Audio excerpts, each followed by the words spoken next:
Good evening. We're here for our August 11th Clayton City Council meeting. It is 6:30. We are going to have a presentation on the fiscal year 2025 audit. Welcome, Victoria Daly. Everyone, thank you so much for having me tonight and giving me the opportunity to present on a few reports that we issued for the city.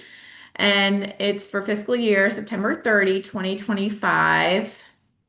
So we issued three reports. The first is the annual comprehensive financial report. The second is the auditor's communication to the mayor, board of aldermen, and management. And within that report, there's a few different communications within that. There's the required communication with those charged with governance that we have at the end of the audit. Also, any adjusting journal entries or past adjustments. And then finally, the management letter. The last report is a single audit report. So I'll go over each of these this evening. The first is the annual comprehensive financial report. So within this report, the first part is the independent auditor's report. And so this is a report on the financial statements as of September 30, 2025. The city did receive an unmodified opinion, which means that the financial statements are materially correct, that the numbers are correct, that the financial statements are fairly presented, and that's meaning the disclosures and presentation. And finally, that the financial statements conform with GAAP. What it does not mean. So, an audit is not designed to provide assurance about internal controls. It is not designed to detect immaterial errors or fraud. And it is designed to obtain reasonable but not absolute assurance about whether the financial statements are free from material misstatement.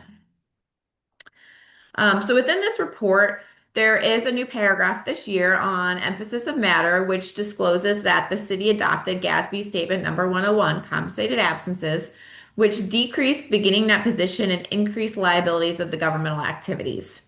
So GASB puts out pronouncements at least yearly now, and the city adopted this one in fiscal year 25.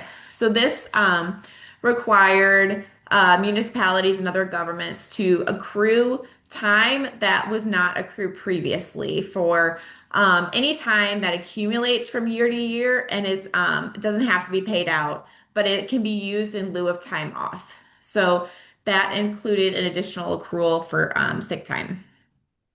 And then the next part of that report is management's responsibility for the fair presentation of the financial statements, and then our responsibility as auditors to audit the financial statements. The next part of that report is the independent auditor's report on internal control over financial reporting and on compliance. So this is in accordance with government auditing standards. And this is a special report that the city needed to have. It's also known as a Yellow Book report, if you've previously heard that. And it's required due to the level of grant expenditures during the fiscal year. Since there was over 750,000 of grant expenditures, the city required a single audit, and then it had to also be in accordance with government auditing standards, which is also known as Yellow Book. So this is an additional report, and it's a report on internal control over financial reporting. So it is good to know that the city had no material weaknesses or significant deficiencies identified within this report.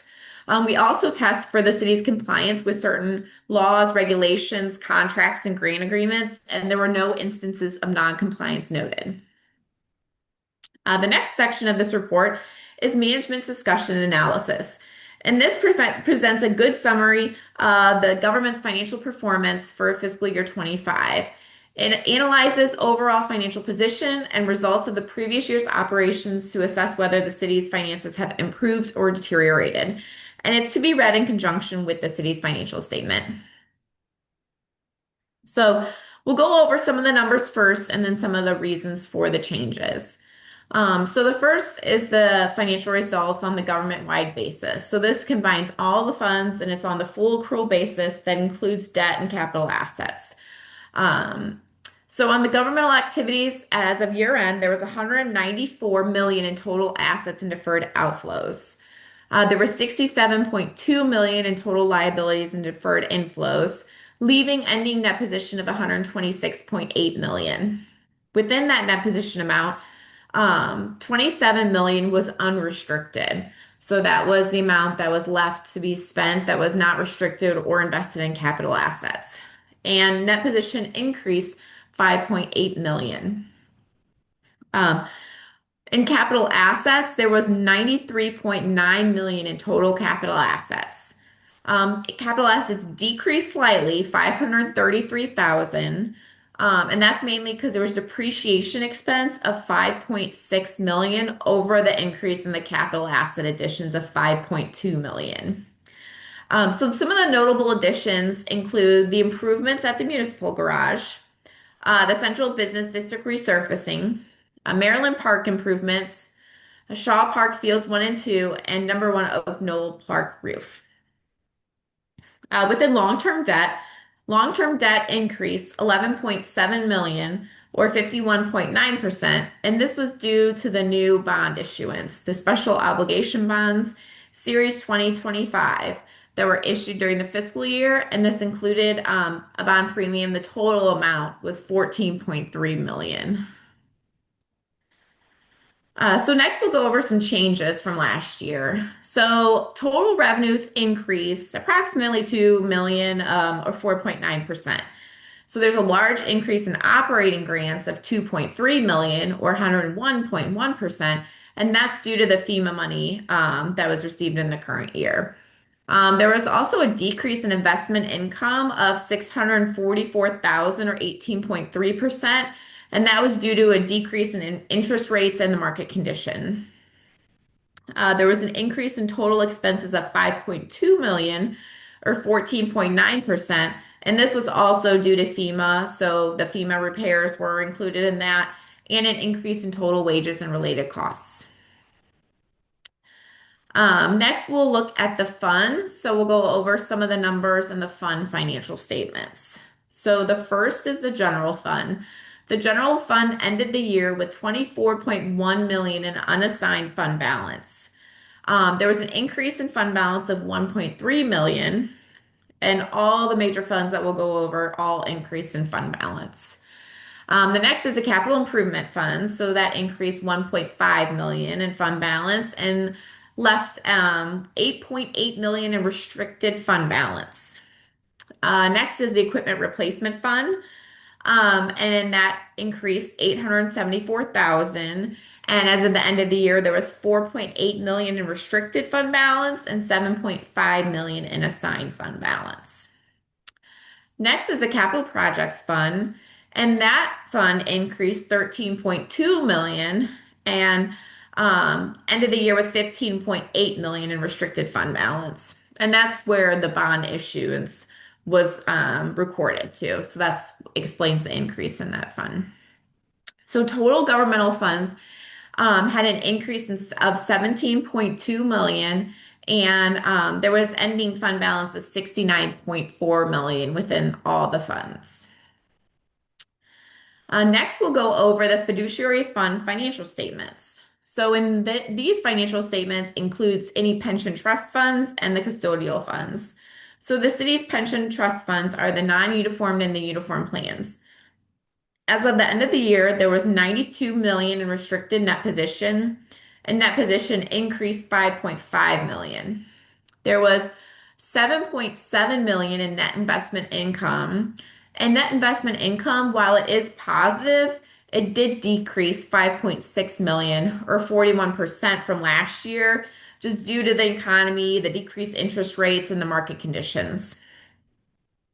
In the custodial funds, there's two custodial funds. So there's Central Core Fire Training Center Commission and Clayton Recreation Sports and Wellness Commission. And those both have no ending net position, and that's just kind of the nature of the funds. What comes in goes out. The next part is the notes to the financial statements. So within these, the first part of the notes is a summary of significant accounting policies. So these don't usually change much from year to year. Usually municipalities don't really change their accounting policies too much. So it stayed relatively comparable to last year. There were detailed disclosures that I'd like to go over. So the first is cash and investments. It's important to note that cash was entirely secured or collateralized at year end. So that's really good to know, and that's really important. There's also 42 million in investments in the governmental activities and 91 million in investments in the pension funds. Capital assets, we touched on about how those decreased 533,000. And that's just mainly due to a depreciation expense over the amount of capital additions. And then with the same with the long-term debt, that increased 13.7 million for the new debt and then 609,000 in bond premiums. So those new special obligation bonds were issued, which increased the debt. The next part is pension. So within the two plans, the non-uniform plan we'll go over first. So this had 231 members as of year end, and there was a decrease in the net pension liability. So it went from 1.7 million to 2,877.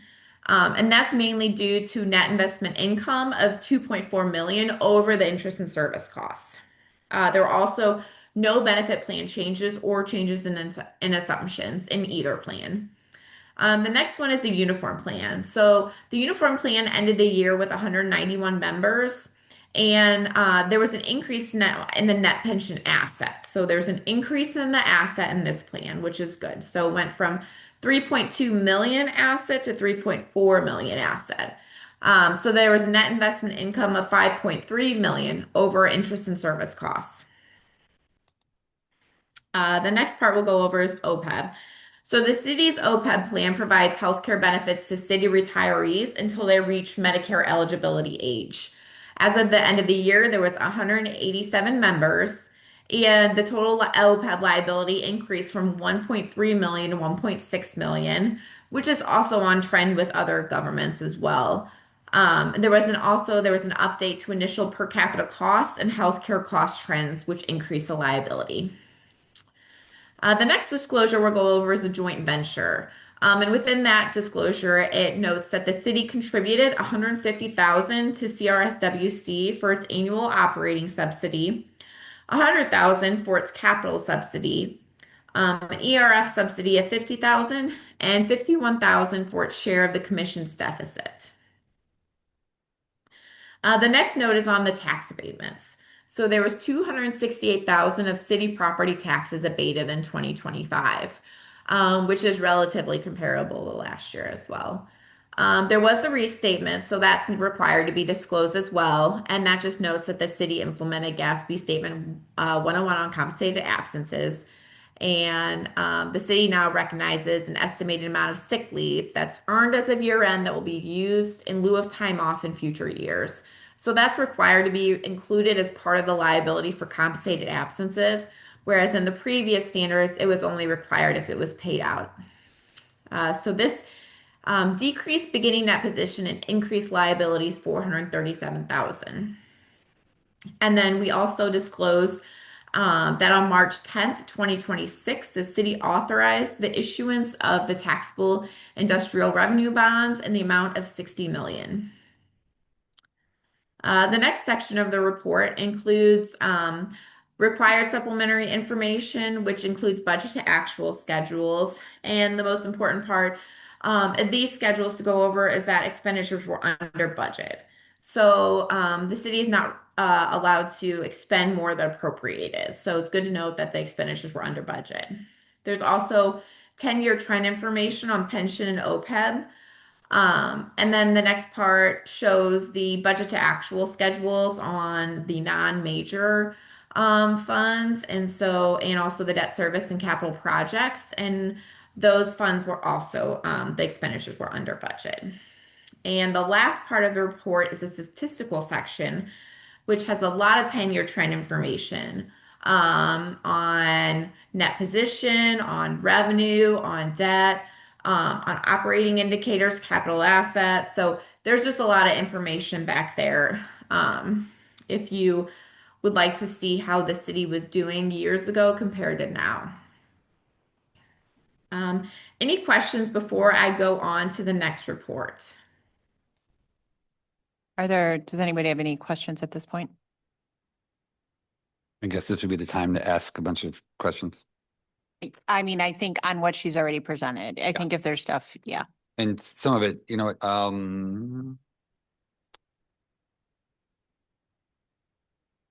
Let me hold off. We're Unless you gonna, prefer me to finish first. yeah, that's fine. Why don't you just finish and then we'll ask Okay. questions at the end. Okay. The second report is the auditor's communication to the mayor, board of aldermen, and management. So in this report, we're required to have communications with the board at the end of the audit, and we go over any new GASBs that were adopted. So we disclose that the city adopted GASB 101 on compensated absences. We also disclose the most sensitive estimates, which are depreciation, pension and OPEB liability assumptions, investment fair values, and allowance accounts.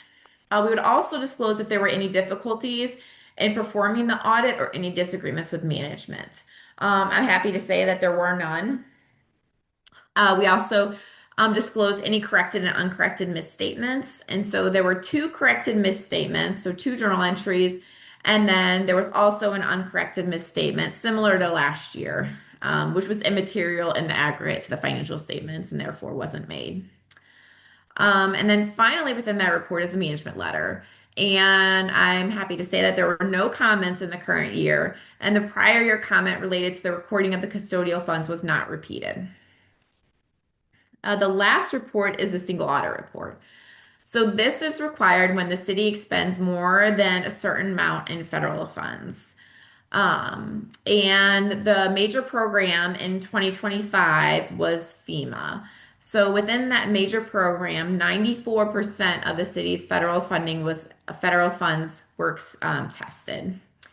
And then it's also noted that the city received an unmodified audit opinion, so that's the best opinion. And city was not a low risk auditee, and there were no findings. So that's all good to know. Finally, any questions on any of the reports now that I went over? Jeff, you want to, I mean, you can go ahead. My only question might be directed as well to David, but where it talks about tax abatements, 268,000 of city property taxes abated in FY 25. I assume that's Centene and that's the last year of the abatement. Is that correct? The first Centene building, Yes. that didn't turn off when the other phases did. So everything east of Hanley shut off at the end of fiscal year 24. So that's still the abatement that is ongoing at the original Centene building. And then Okay. we also have some abatement at 212 still as well. Thank you. On the, with the FEMA money, so I see you've booked it when you're talking about the revenues and the operating grants coming in and the expenses coming out. How are we booking the rest of the FEMA money? Is it an expected revenue? I assume there's still some out there that isn't. Yeah, so Here, when we get into fiscal year 27 budget, we'll talk about this at the work session on the 21st. The FEMA money that comes in will hit the capital fund if that expenditure is made through the capital fund. So for instance, items like street lighting. I guess I'm asking where on the balance sheet, if anywhere, is the expected money coming in? Like, do we have it booked as a We do not. expected asset coming in? No, not until we get to the point where we're making those expenditures. Okay. They knew it's coming, but I get from an accounting standpoint, you could book it, I guess, as Those are true an expected true grant or- reimbursements. Yeah, Okay. you could. Um, Or if you can. Sorry.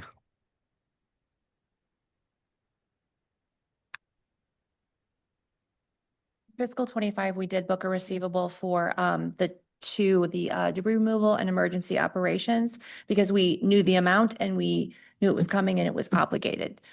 The other revenue, we're just booking as we get it. So like in this fiscal year, when we get it, we book it to federal grants. Okay. If we are, again, obligated, something's complete, we're aware of it, we'll book a receivable at the end of the fiscal year, but I really don't anticipate anything at this point.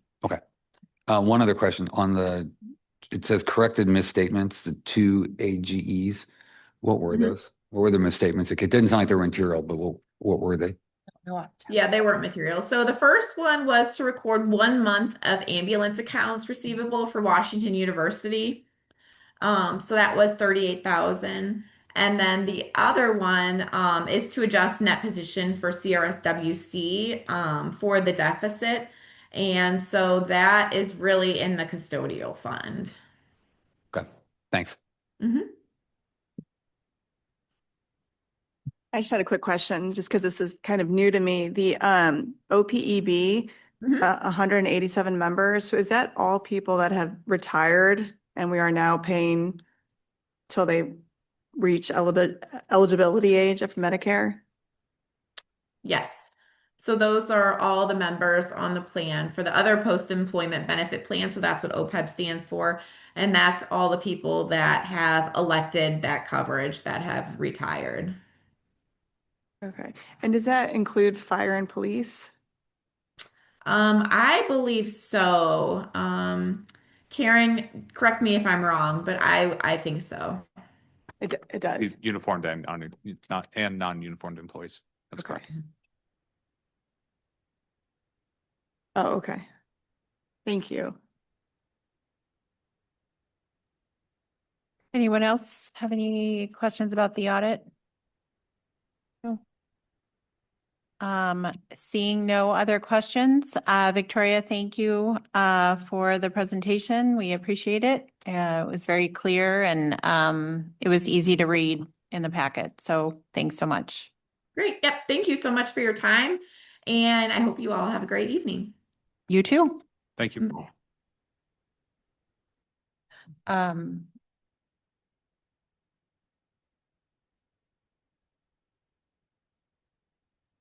I think we're going to briefly go into executive session. So Councilmember Malin Smith.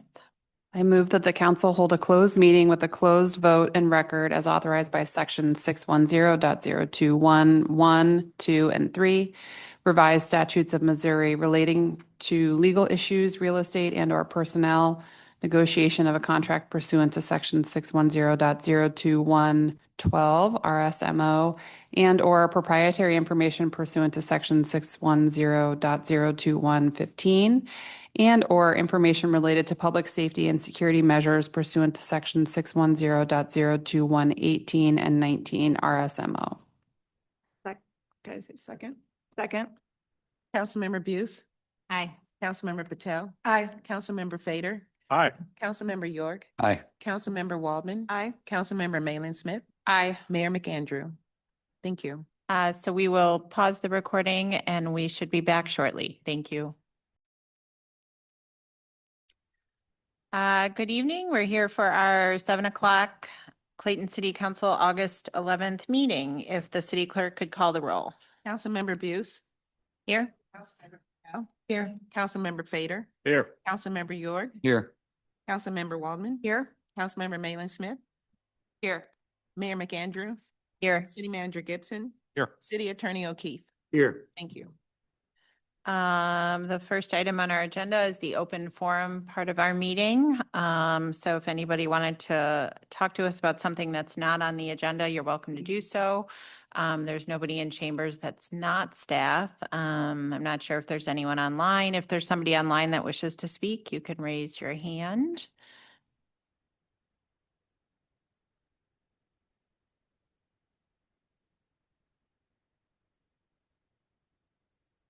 Okay. Okay.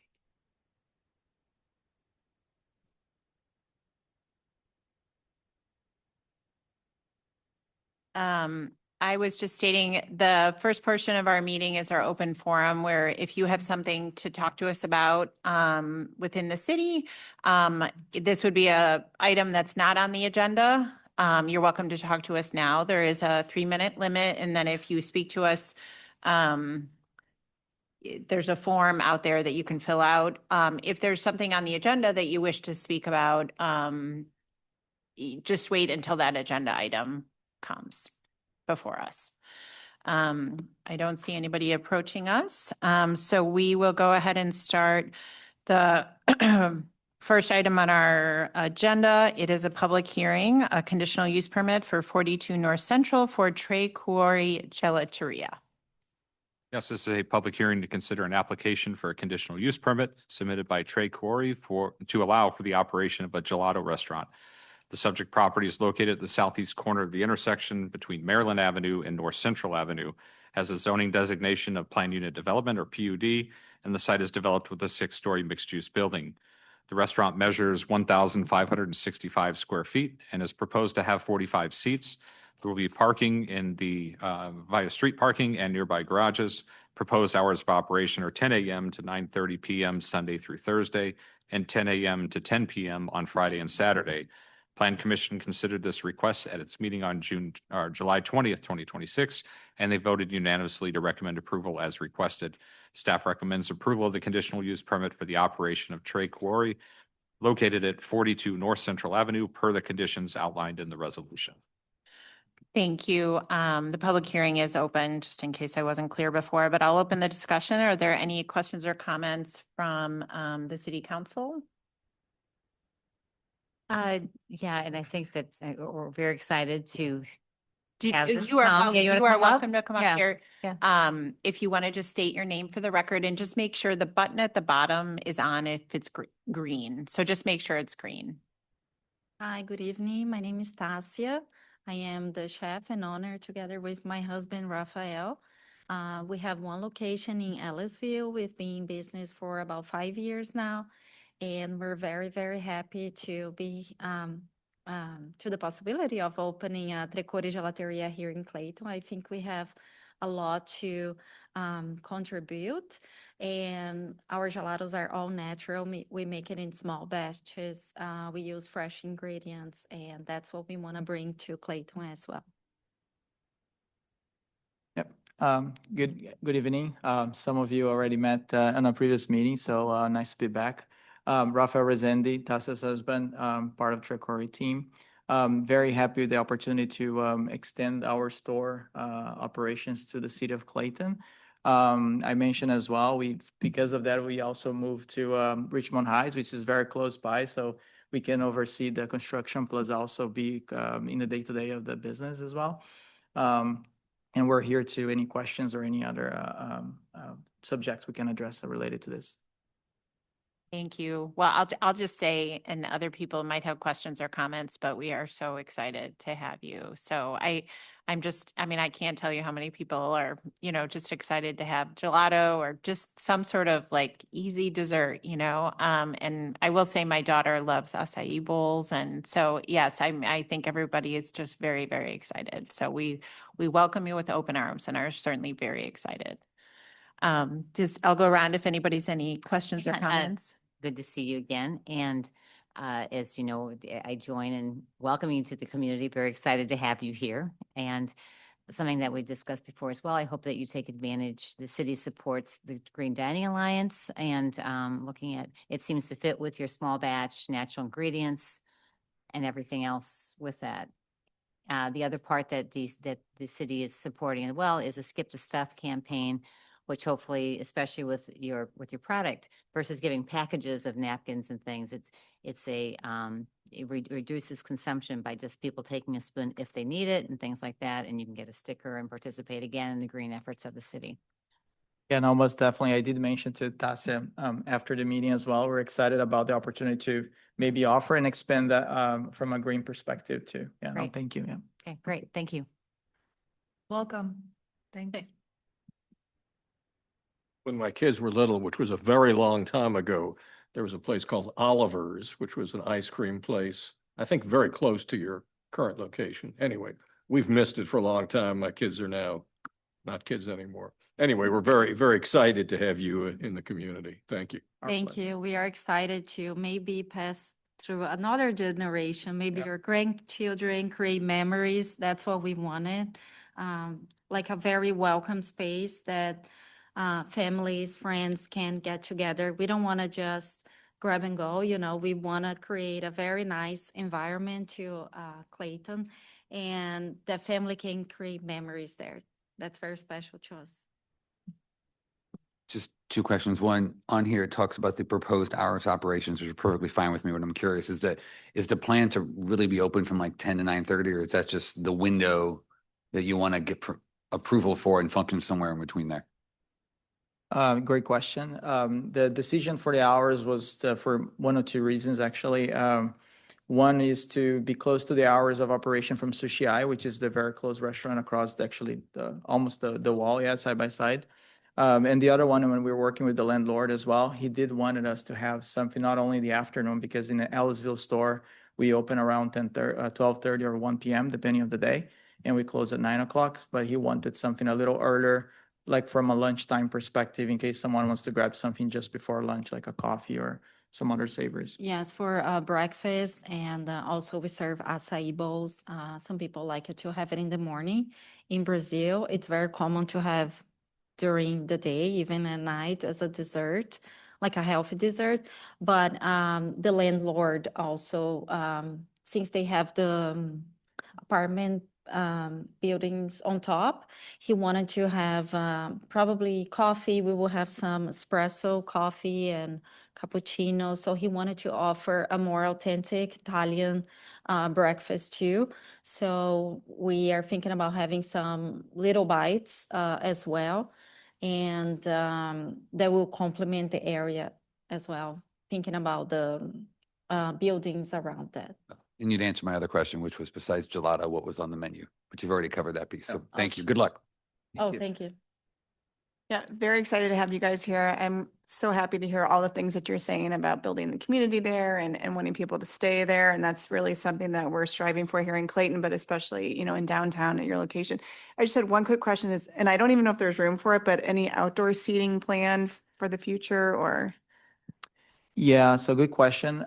There is already plenty of outdoor right in front of Sushi Eye. In our current design, there is like a very little space in front of the door that could maybe fit 1 or 2 tables. To begin with, we decided to not approach that because one, we got enough seats inside, and we also have the Sushi Eye with plenty of seats, and that will become a little bit cumbersome with the entrance of the door as well. So we didn't have anything on our plans from outside for this point in time. Okay, thank you. But we do want it. We're just gonna start only indoor seatings for now, and then we will ask for approval once spring, summer next year starts, and then we will get approval. It will not have a lot of space, but I think it's a great area, and the weather and having table outside is great. So we do want to ask for approval beginning after we open. So since we're probably aiming to open in January, it will be cold, but after the cold passes, we are thinking about having the approval. Great. Thank you. Very excited to have you guys. Yeah, speaking of the inside of the space, it just looks beautiful from the renderings. So I think you guys did a really lovely job. And I think you're right around the corner from Remembrance Park, right? But right next to the library. So there's outdoor tables over there too. So that will be great, like spillover space for you. So congratulations and welcome to Clayton. Yeah, I mean, as you know, the Sushi AI is doing very well, that so many people, but while the sushi is awesome, there's not a lot of dessert offerings. So I think you will provide a very welcome post-dinner treat for everyone. So that'll be great. So if there are no other questions or comments, I will close the public hearing. Councilmember Buse. I move to approve resolution number 2026-24, granting a conditional use permit for 42 North Central Avenue for Tre Quarry Gelateria. Okay. Any discussion? All those in favor? Aye. Aye. Any opposed? The vote passes 7-0. You're on your way. Thank you. Good luck. Thank you. We're excited. Thank Thank you. you. The next item on our agenda is our consent agenda. No comments on the minutes. Councilmember Buse. I move to approve the consent agenda. Second. Councilmember Buse, Aye. Councilmember Patel, Aye. Councilmember Fader, Aye. Councilmember York, Aye. Councilmember Waldman, Aye. Councilmember Malin Smith, Aye. and Mayor McAndrew. Aye. Thank you. Moving into new business. And I will say you guys are more than welcome to stay, but if you don't want to, you don't have to stay for the rest of the meeting.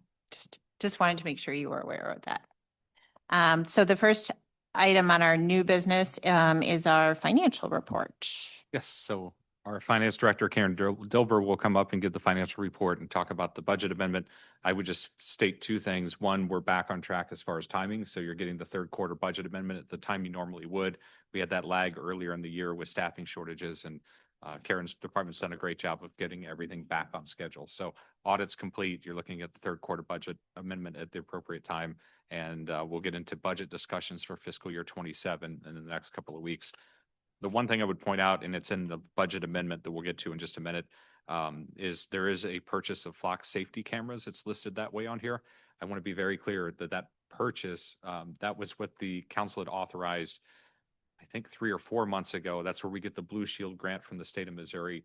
These are standard surveillance type cameras that will be in the downtown area. They are not license plate readers. So Flock as a company does a whole lot more than just the LPRs that have been the subject of our conversations lately.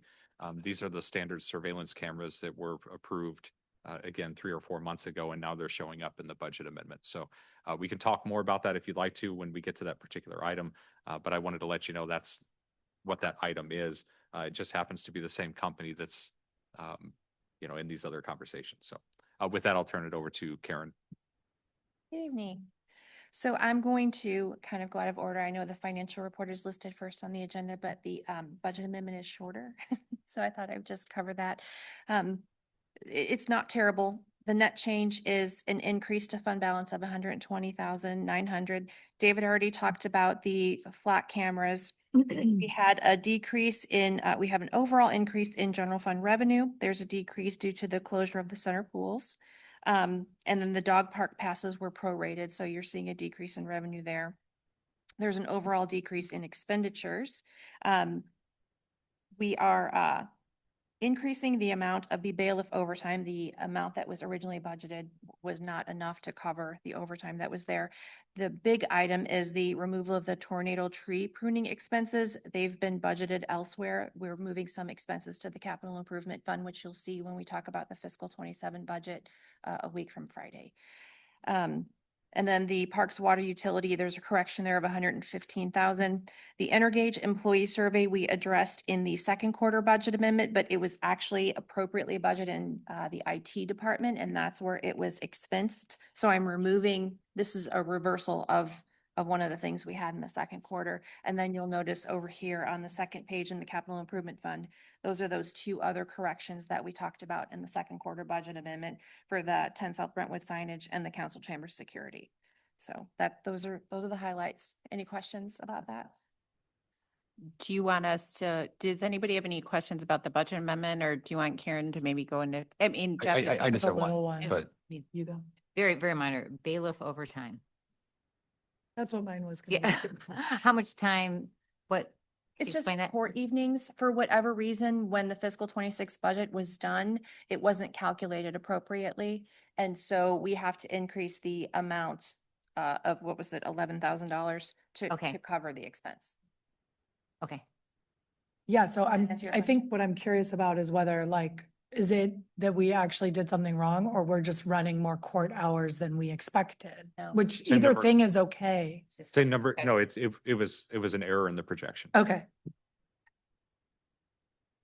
Mr. Vader? I'm good, thanks. on the park water utility accounting correction, did we just budget for that in the wrong fund? Or I'm just trying to, since it's $115,000, I just want to figure out whether we had it someplace and we needed to move it to general fund, or whether we didn't budget for it, or kind of what happened there. See if I can find it. The description says that it was previously charged to the SPAC account, and this is correcting it, moving it away from that. What account? So The Shaw Park Aquatic Center, So- sorry. So the parks budget is broken down into different components. So within Shaw Park, there's some various components there. SPAC, or the aquatic facility, has its own budget. So we track its revenue, we track its expenditures. There was a water leak, and we were trying to find the source of this water leak that ended up obviously coming with a lot of expense. We thought that the leak was attributed to SPAC. We found out later that it's actually a leak that's closer to the North Shelter building. So that wouldn't be charged to the aquatic center account, it'd be charged to the general park account, and that's why the corrections. It's already been paid, we budgeted for it or took it out of something. It's just a We're- matter of. we're moving moving it where from one that's to the at. other. Yes. Okay, thanks.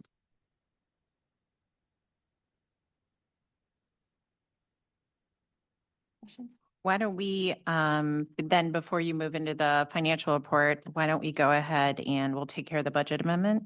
Councilmember Buse?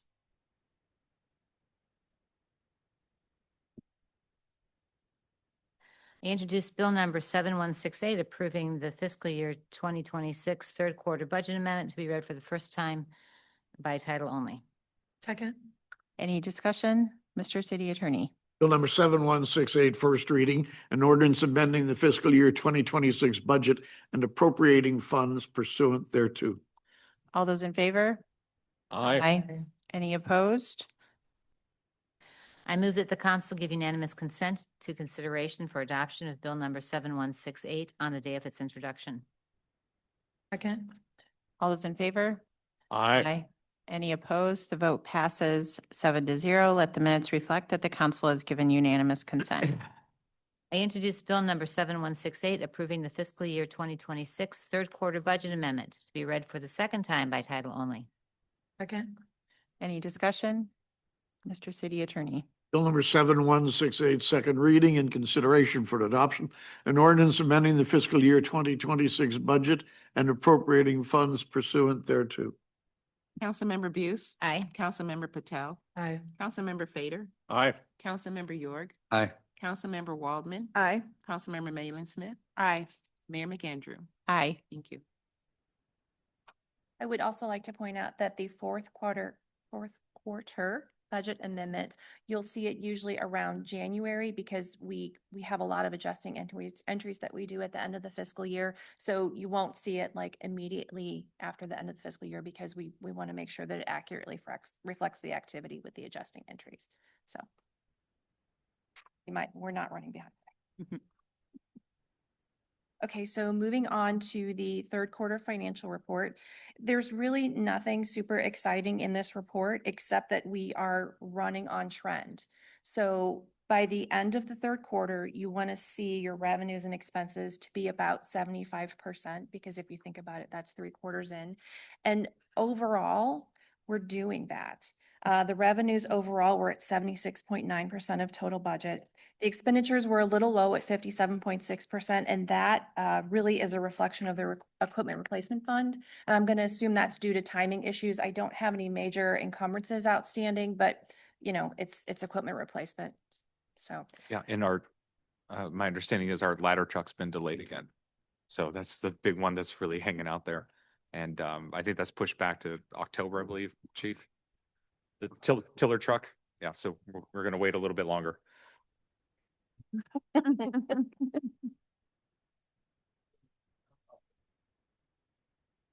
You love to move stuff around. You love to move stuff around. Right. It's like a Yeah. accountant's my favorite job. thing. And I present budget amendments explaining why we're moving stuff around. Absolutely love it. So generally, the property taxes, they're at 90.7% of the budget. We have most all of them by this time. We even got our big one, May, June. Licenses, permits, and fees, they were a little low, 60.9%. But as of June 30th, license renewal season was still going on. So that's your liquor licenses, your business licenses, things like that. So that makes sense. Otherwise, everything else is pretty much on target with the exception of fines, which was just a little bit low. Expenditures, they were at about 66%. Personnel, that's at 74%. We're a little bit, so normally we run about 6% higher year over year. This quarter we're a little bit low, but we had some turnover, some vacancies and things like that. So that's reflected in that number. Contractual services, we're at about 50%. Commodities about 76%, and capital outlay, again, that was low. Sales taxes are doing good. Overall, 13.7% up year over year. General fund, 18.7% up year over year. That's driven by the fire sales tax increase. And if you look at, I'm not sure what page it's on, but there is a comparison of the different sales taxes that we collect by type. So fire sales tax versus, local option and all of that. You can see the difference year over year. And then we also have a chart, we break it down by sales tax type, the way they report it. So, and one of the big things that we focused on historically is hotels, and they're up 11.4% year over year. And we do have the column where we're comparing fiscal 23 to 26. And we started doing that to kind of see how we were trending coming out of the pandemic. I'm not sure if that number is still relevant. We'll keep reporting it until you tell us not to. But that's where that came from. We have a lot of new elected officials. So I just wanted to let you know why we're comparing random years to each other. So do you have any questions about this report? I just have one. Are we seeing, this is 25, 26, are we seeing any impact of the senior tax freeze in what we're receiving?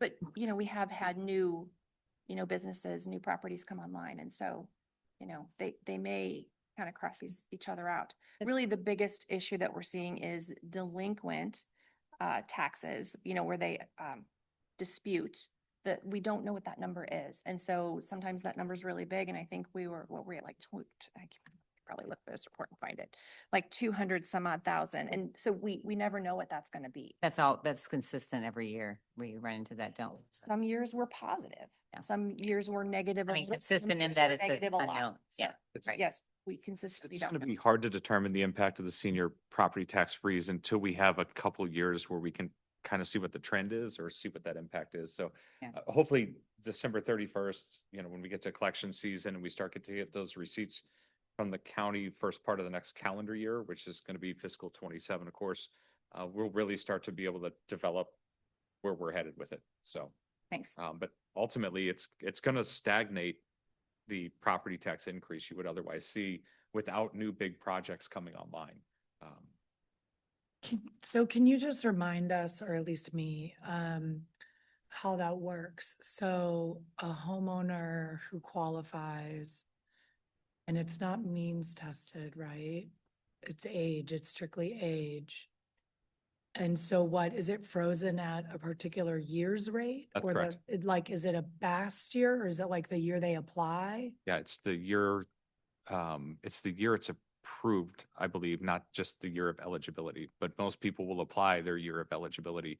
So it will freeze at that year. So what happens is, you know, it's going to compound over time. Yeah, So right. early on, it doesn't Big hurt time. much because it doesn't really move much until you get that next reassessment. Well, when you're 4 or 5 reassessments down the road, that's where you really start to see that impact where somebody's tax rate is frozen at, 15 years ago.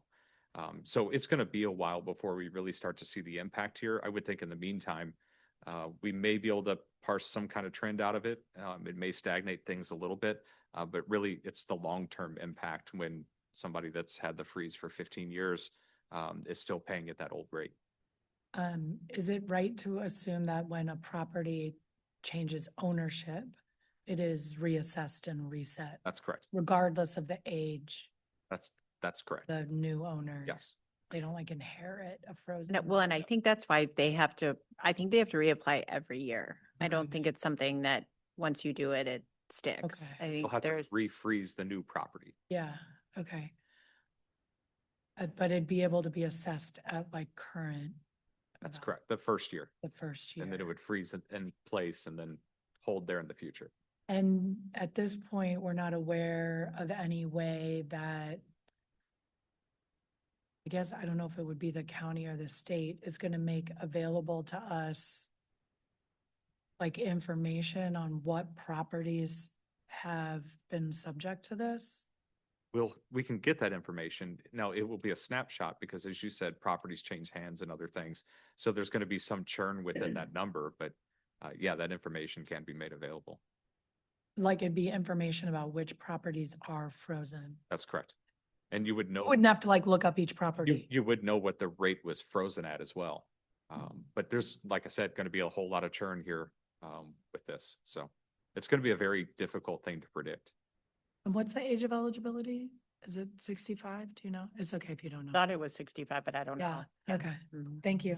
Can I ask one follow-up on that before we've used the term rate, we've used word assessed value, which I just want to make sure we're all on the same page. Are they freezing the rate or are they freezing the valuation of the property? Freezing, that's a great point. Yeah, they're freezing the valuation. That's what I thought. I Right. just wanted to make sure. So if there's rate fluctuation, if you charge a higher tax rate, that higher tax rate's going to hit the frozen assessed value. Gotcha. So if a municipality raises their property tax, Yes. we will get more money from the Yeah, property. thank you for It's the- just a valuation. For Got asking it. the Okay. question. That's. Thank Oh, but to clarification. that point, if the valuation stays the same of the property, the valuation of the property stays the same, we actually tend to adjust our rate down As- year over year, as the- depending on the economy and like what's happening. And so folks could actually see their property Well, taxes we- go we- down. We drop the rate based on the aggregate Yeah, of the right. assessed valuation. So you're gonna have some people whose assessed valuations are still going way up. That rate rollback is still, I mean, you're still capturing CPI. I don't think it's gonna be that big of a, I don't think that's that big of a factor. But I do think It's not a frozen dollar Now, amount. now you're getting, Freezing the value, that's correct. the assessed Now you're getting value of into the why property. recorders are trying to figure out how to do all this, because it's a mess. No, it's an interesting point because, right, if the valuation changes and we roll it back every year on a per house basis, it's possible that somebody's going to pay less. You're rolling the rate back, but your rate rollback's gonna be at it's gonna be at a slower rate though than most people are seeing with their property value increases year over year. Sorry, Gary, for jumping ahead. I just wanted to clarify the. No, that's okay. It's all good stuff. Carrie, do you have any? I don't, Question? thank you. I'm good. No questions? Right, great. Thank you very much, Karen. All right, the next item on our agenda is a intergovernmental agreement with the City of Webster Groves for our fire training facility. Yes, so we had Shrewsbury join us just a couple of months ago. Now Webster Groves wants to continue with the fire training division, but the contract has changed a little bit now that we have the fire training center. So we have the central core cities, which are Brentwood, Clayton, Richmond Heights, and Maplewood. We operate the Central Core Fire Training Division, which is a collaborative effort to provide consistent fire service training across our jurisdictions. The city of Shrewsbury, as I said, is also a participating member now of the training group. And for 2026, Webster Groves has requested inclusion as an active participant. The program costs within the CCTD, we call it, or Central Core Fire Training Division, are assessed on a per firefighter basis and reflect the instructional services, training time, and administrative report required to deliver the plan and curriculum for that individual city. For 2026, participation cost for Webster Groves is $1,460 per firefighter for a total program amount of $55,480. This total does include the established fee associated with use of the training tower, and I will note they pay a higher rate than the owner cities do for the fire training center. So we do try to capture the fact that we had a capital outlay up front, and they did not. So this intergovernmental agreement is a 3-year renewable agreement, and we have a 5% annual cost increase built into it. That's to keep pace with the salary increase that's projected mainly for the training the training officer, who in this case is a Clayton battalion chief. Staff recommends approval of the 2026 intergovernmental agreement authorizing the Webster Groves Fire Department's participation in the Central Core Fire Training Division. Thank you. I'll open the discussion. Are there any questions or comments from the council? Oh, once again, I'll just repeat our appreciation for the intergovernmental cooperation. And so do we expect, we operated this with Brentwood, Richmond Heights, and Maplewood, and Shrewsbury and Webster also utilize it. So, And, right, and so we allocate costs, and does is the expectation that what Webster Groves pays in equals the expenses? yes, so How does? the way this works Well, is, so we have the Central Core Training Division, or CCTD. That's just the training component. So that's the battalion chief or the training officer that goes out and does the actual training.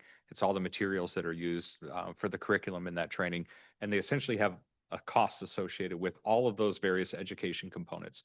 Webster Groves has gone through that menu, as I'll put it, and they've selected what training components they'd like to participate in. So we've assessed a cost based on that. And then we've added to that CCTD cost, the Central Core Training Division cost, the cost for them to access the Fire Training Center, which is another partnership between those core cities. So what you're seeing at that $1,460 per firefighter, that's the training costs plus the tower costs for each one of those firefighters. But they've basically looked at a menu and selected what they wanted, just like Shrewsbury did for their contract. We don't expect a net increase or decrease. Sorry. Like, we don't expect a net revenue or expense. No. As a result. No, Yeah. we're breaking even on this and recapturing some of that capital outlay through the fire training center Sure. portion. Right. Right. Okay. Thank you. No questions, thank you. David, for perspective, or Chief, either one, how much are we paying? So if they're gonna pay 1460, presumably our cost is less because you built in some of the usage of the facility. I'm just trying to kind of put it in perspective. like- Usage of the facility is actually a smaller portion than the cost for the personnel. Okay. So the battalion chief that we're paying, and then all the various training components. The 4 core member cities utilize everything on that menu. So Okay. our cost is actually higher because we have a lot of training that Webster Groves isn't actually purchasing from our cooperative. Okay. They're just coming in for certain little pieces of it. We're using the full system. Okay. So they are doing other types of training within their department. This is where they want to come and partner with these other, with our communities. So Yeah. Chief, I don't know if you want to add anything to that, but okay. And how did we come up with the, let's call it the gross up for the building? Did we just kind of look at the useful life of the building and kind of like back into that, or was it kind of a? Yes, and also trying to Definite. anticipate, which is really hard to do, additional lease revenue that might come in. So if we're leasing it to another agency, say for a day for training, Yeah. what will they end up paying? So really looking at what does it cost to operate and maintain the facility, and then trying to back out anticipated leases, back out fire training from these other communities, and then trying to limit our operational expenses as much as possible. So it's a little bit of a moving target early on until we get all these leases established with other agencies.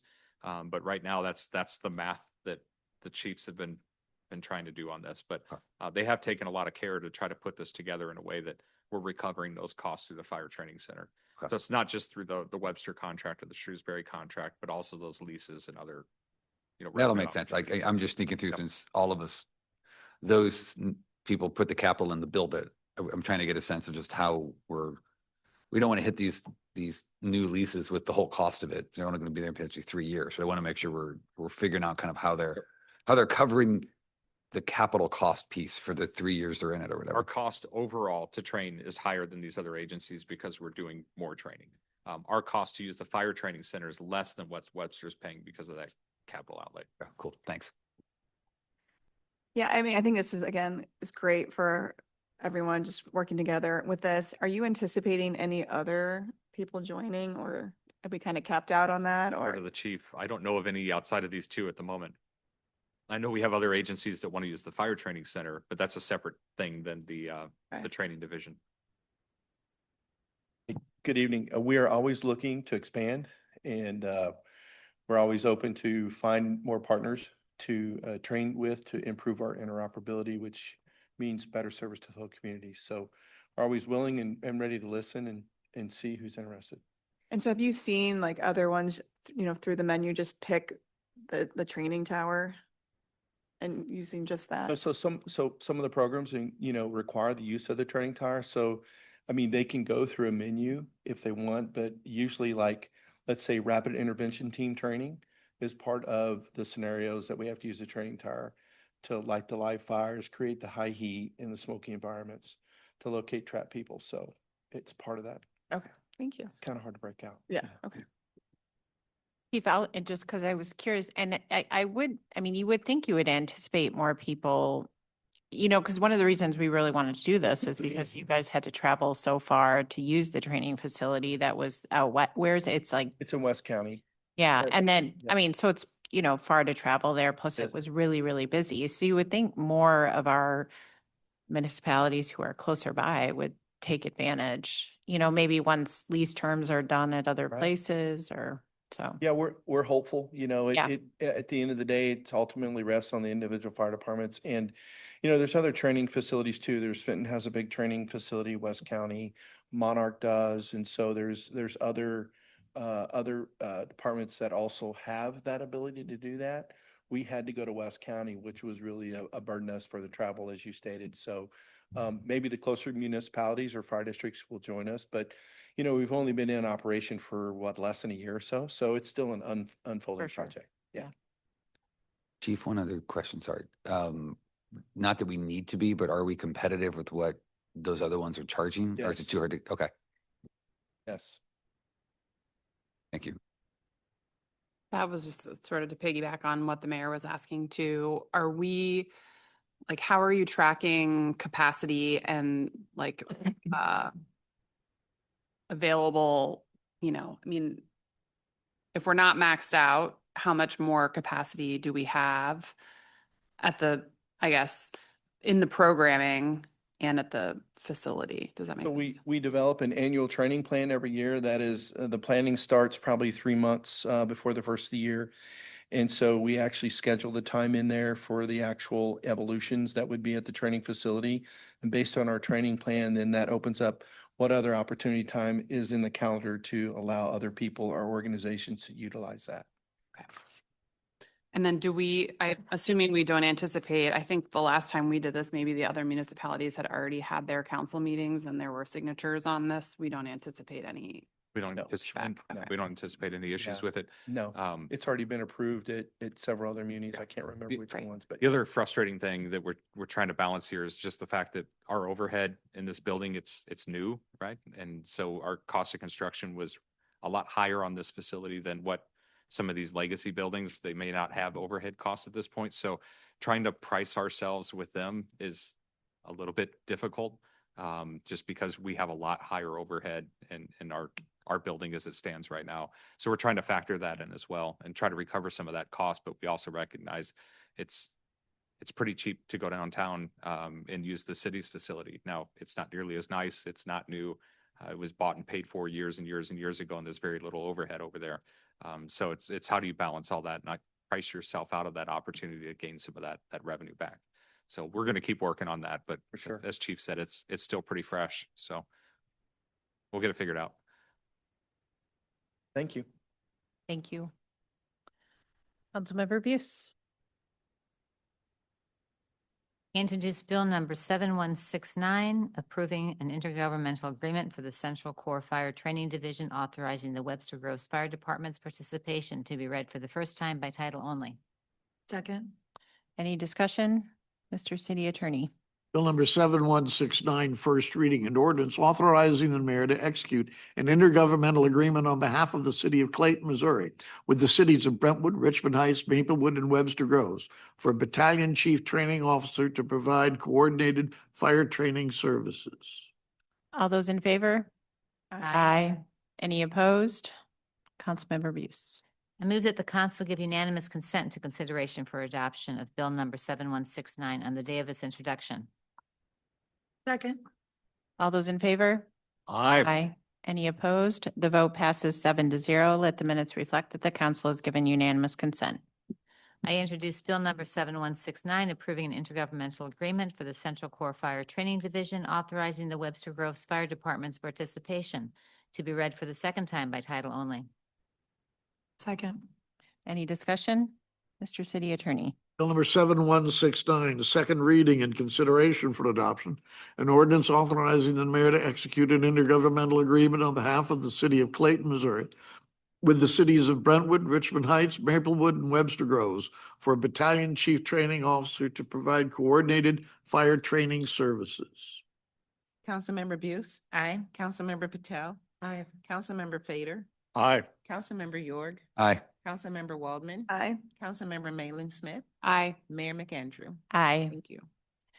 All right, the next item on our agenda is an amendment to our boards and commissions requirements. Yes, this ordinance would amend the city code section pertaining to boards and commissions, appointments and removals by adding two provisions related to attendance and potential council action up to and including removal. The standards are written broadly to align with similar provisions that are contained within Missouri statutes related to removal of appointed members of municipal boards and commissions. In summary, the additions require two things: that members of city boards, commissions, committees, and advisory bodies, that they are expected to attend all meetings. Repeated absences are considered neglect of duty and could lead to removal. Secondly, anyone appointed to these bodies can be removed by a majority vote of the city council. Removal for cause requires written notice and a public hearing before the city council. Staff recommends that the city council approve the attached ordinance.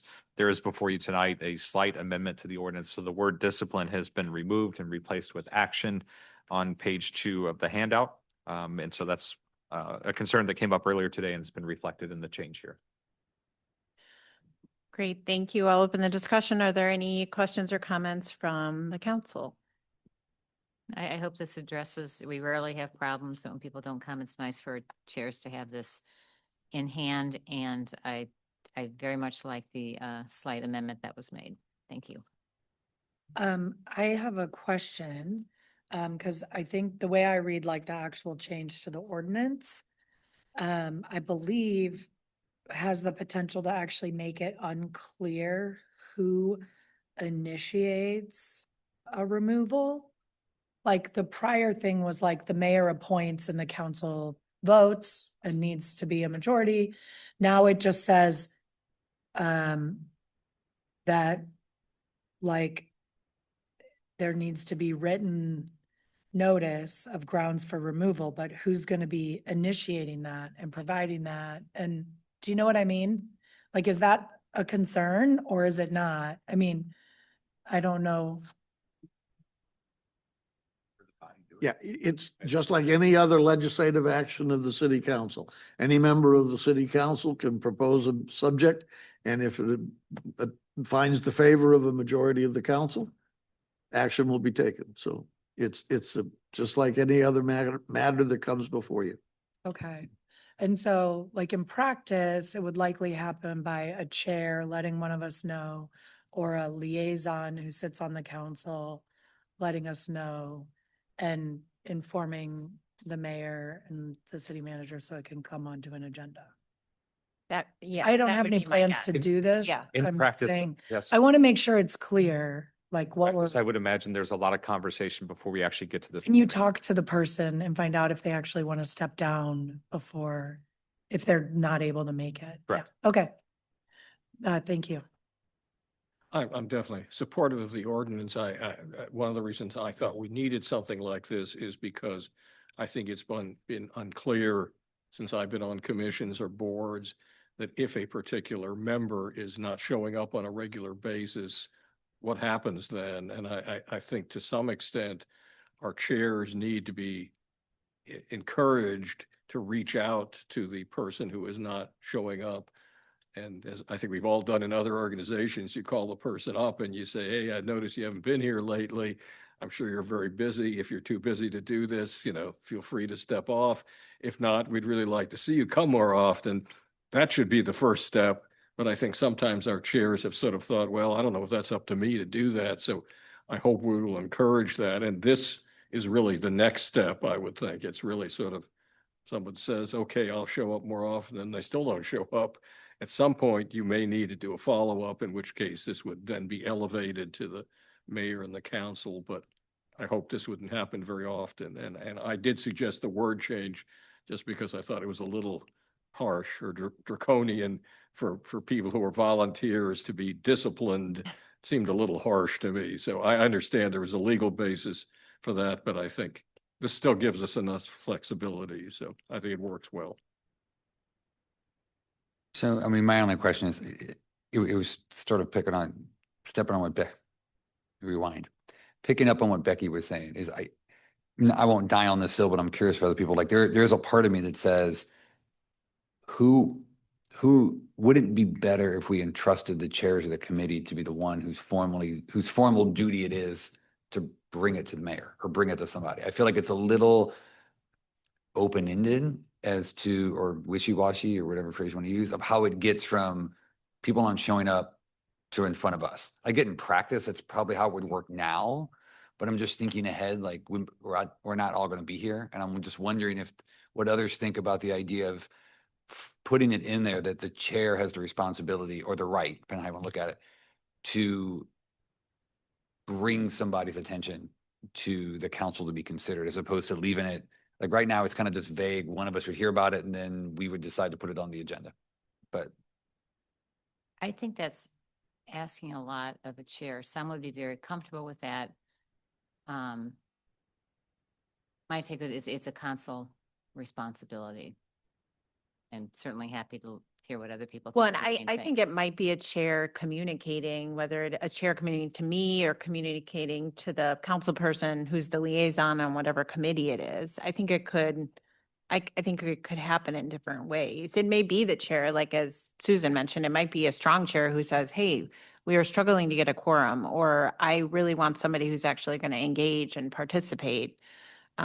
So I think it could be, again, a communication where the chair says something to me or to the mayor or whoever, or, you know, again, to whichever liaison is on the committee.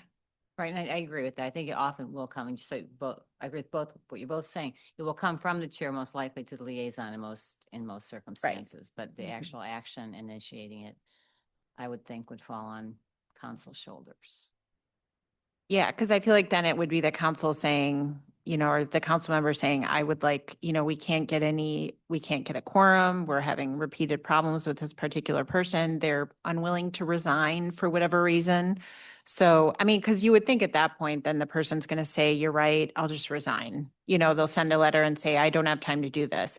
I think this is relatively unusual because I think people will just say, I resign, rather than go through this process of like having it come before us and we have to formally remove somebody. I think that would happen if there's something, you know, some sort of improper thing happening, potentially, you know, whatever. I don't exactly know what that would be, but it would be that, or you just have I don't know, maybe a persistent problem with somebody Like who's if someone ghosts problematic. us- Like if someone ghosts us and like Right, won't communicate. doesn't resign Yes. also, then that would be a reason, I guess we'd have to officially take Yeah. this action. Are But we- like, it's not. And I guess it makes sense. Like, again, that's not a hill I'll necessarily die on, but I wanted to raise it. The other question I do have though is, and maybe it's in a different ordinance, but what happens if there's another reason we want to remove somebody? Like, why are we calling this out as opposed to incompetence? If, let's if say? I may. I- This was prompted by the consideration of appointees who may not be attending meetings. That's addressed in subsection C, which establishes Mhm. the expectation that people appointed to office will perform the duties of the office. Subsection D is an attempt to codify the removal process in general. Nonfeasance is not performing the job. That's failure to attend. But this is a process to codify so we know that essentially this is an impeachment process. And it says for whatever reason, whatever is the cause. So someone who is trading on their role on an advisory body for their own profit, or asking inappropriate questions of people before the body, or any number of things that may lead you to say that their continued presence on a body of this city is inappropriate, and it is cause for considering their removal. So Well, there'll be- subsection D is a broad structure to give the council that that process.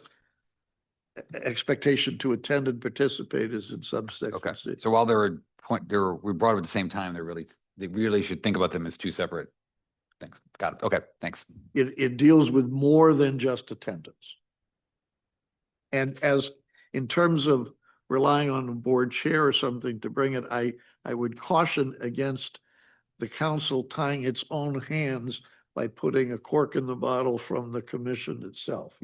These are your appointees to these bodies, and you would be the body to adjudge their continued service. I don't have any questions.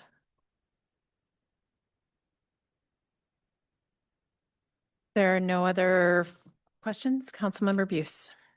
I introduced Bill number 7170, approving an amendment to section 105.050, boards and commissions related to attendance requirements, to be read for the first time by title only. Second. Any discussion? Mr. City Attorney. Bill number 7170, first reading and ordinance amending section 105.050 of the Clayton City Code relating to appointive boards and commissions. All those in favor? Aye. Aye. Any opposed? Councilmember Buse. I move that the council give unanimous consent to consideration for adoption of Bill number 7170 on the day of its introduction. Second. All those in favor? Aye. Aye. Any opposed? The vote passes 7-0. Let the minutes reflect that the council has given unanimous consent. I introduced Bill number 7170, approving an amendment to section 105.050, boards and commissions related to attendance requirements, to be read for the second time by title only. Second. Any discussion? Mr. City Attorney. Bill number 7170, second reading and consideration for adoption an ordinance amending section 105.050 of the Clayton City Code relating to appointive boards and commissions. Councilmember Buse. Aye. Councilmember Patel. Aye. Councilmember Fader. Aye. Councilmember York. Aye. Councilmember Waldman. Aye. Councilmember Malin Smith. Aye. Mayor McAndrew. Aye. Thank you. The last item on our agenda is an ordinance related to a pilot program for food trucks in downtown Clayton. This item this evening will be presented by Thomas Morgan. He's a planning technician within our Department of Planning and Development Services. We also have our director, Anna Crane, here this evening. I'll turn it over to Thomas. I have a brief presentation for you guys. Thanks for taking your time. Here today we have the food truck pilot program in its kind of final form, as we have proposed it. Is there a click?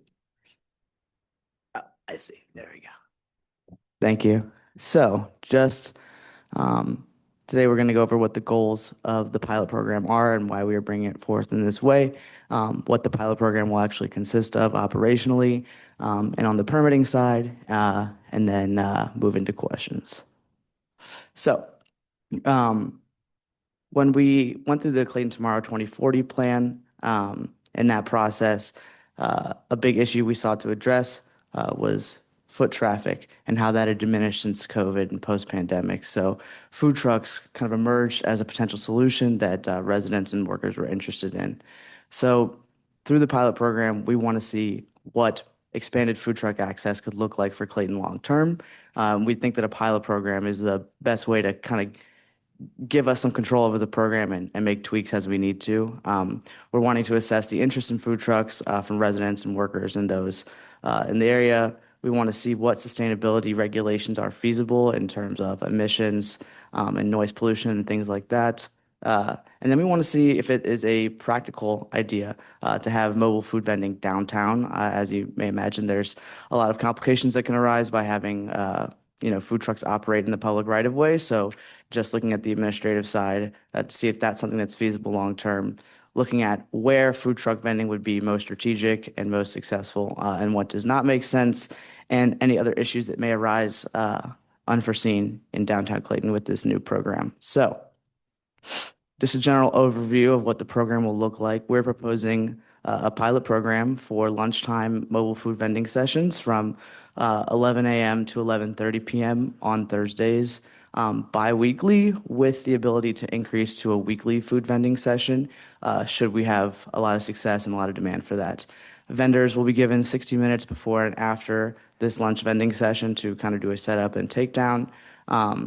We have various locations which we're proposing, looking at over the span of this 2-year pilot program. 3 trucks per session. So every other Thursday at first, there'd be 3 trucks. And vendors, food trucks would reserve these slots for operation after completing our permitting process and getting their mobile food vendor license. So how does a food truck get that mobile food vendor license, which would then give them access to reserve slots for our program? So they're going to need to get a business license. The finance department has created a new set fee license type with a $50 per year fee and a 12-month renewal cycle based on the calendar year, July to June. Fire safety operational permit. So we are requesting that food trucks get their fire inspection done through the city of St. Louis. This is pretty common for most trucks in the region that they would have their inspection through the city of St. Louis. For Clayton events, we have previously offered that Clayton Fire would actually do the inspections, but for this program, we're just going to require that they have that inspection through the city of St. Louis. And then a health inspection, which is also consistent and is done through St. Louis County.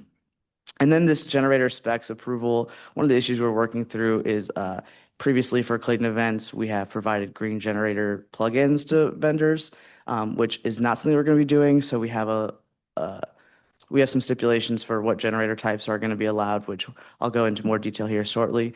So they'll just submit the type of generator that their food truck uses, and then we'll review that and make sure it's compliant. Once they get that mobile food vendor license, it will be valid for a year, and there's no fee associated as we do this pilot program, which is something that may change going forward. Once vendors have gotten their mobile food vending license, then after they have, gotten access to this reservation system, reserved a slot, they'll need to submit a certificate of insurance, which is just that kind of single day coverage up to the Missouri sovereign immunity limits. And once we receive that, then they'll be confirmed for that slot going forward. Also, I'm going to proceed, but if anybody has questions as I go, feel free to shout them out. Reservation and scheduling process. So we're going to create an online reservation platform that only approved mobile food vendors have access to. This will be like a link of some sorts to a calendar. Once they get this link, they can reserve a slot on that calendar. We get that insurance coverage, and then they get confirmed.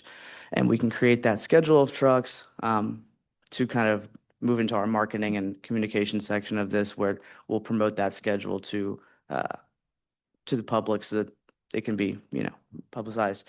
We will have space for 1 to 2 trucks reserved as backup in the case that a vendor pulls out or no shows. This section right here, this is something that we anticipate being later on in the program. But initially, for the first 1 to 3 events, we are actually going to select trucks in advance instead of awaiting a reservation, so that we can have some quality options for inaugural lunches. And then moving forward from that, that's when we'll begin a reservation system. But as we start, we'll pick the trucks ourselves and then proceed from there. So we have now 2 locations we're looking at as our biggest contenders for where we would have the food vending sessions.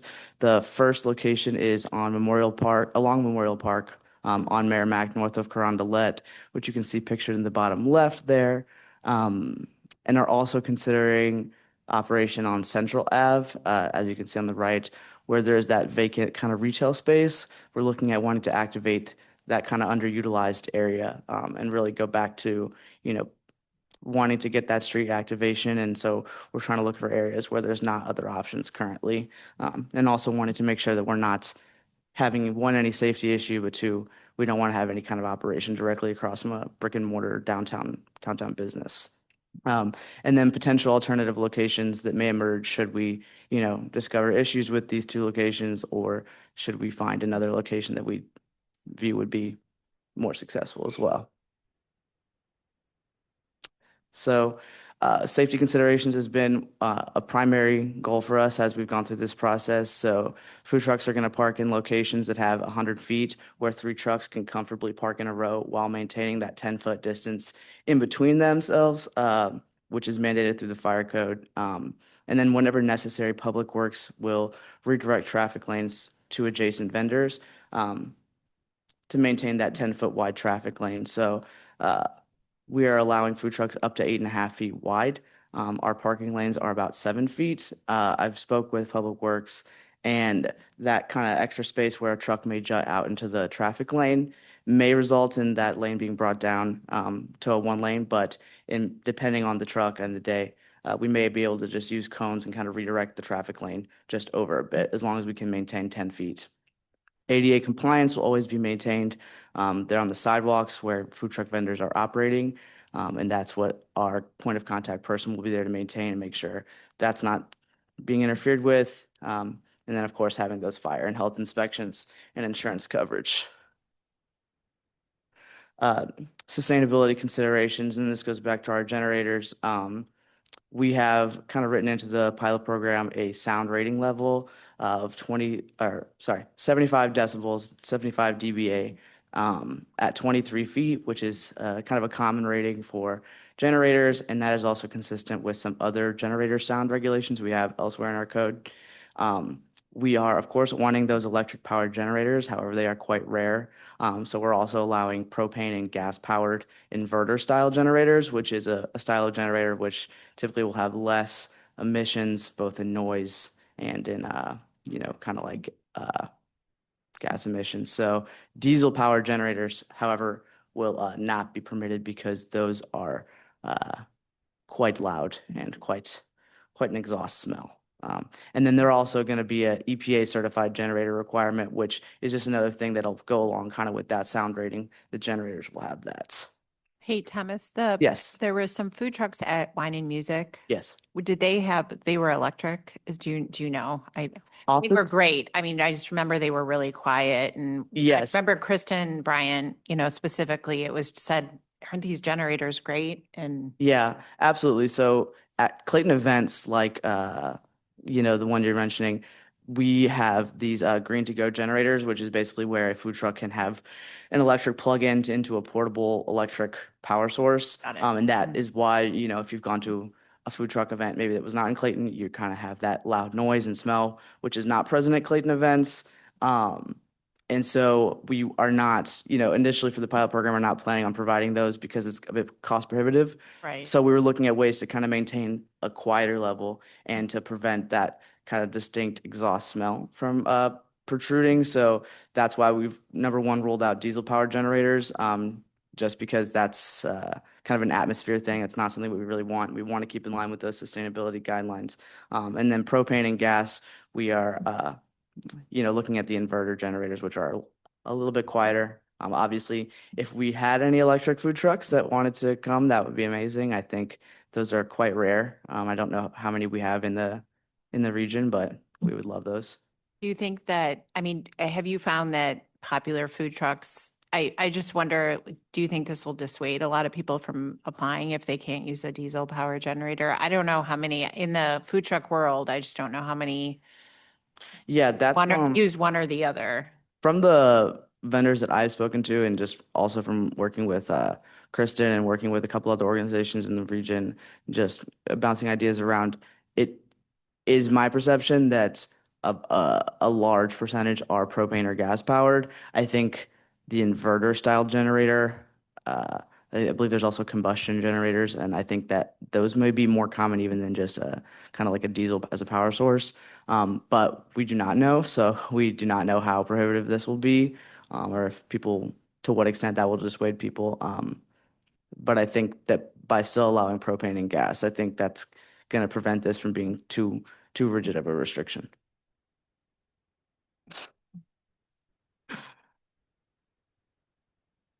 So marketing and promotion, and this kind of ties back into our desire to make sure this is a successful program.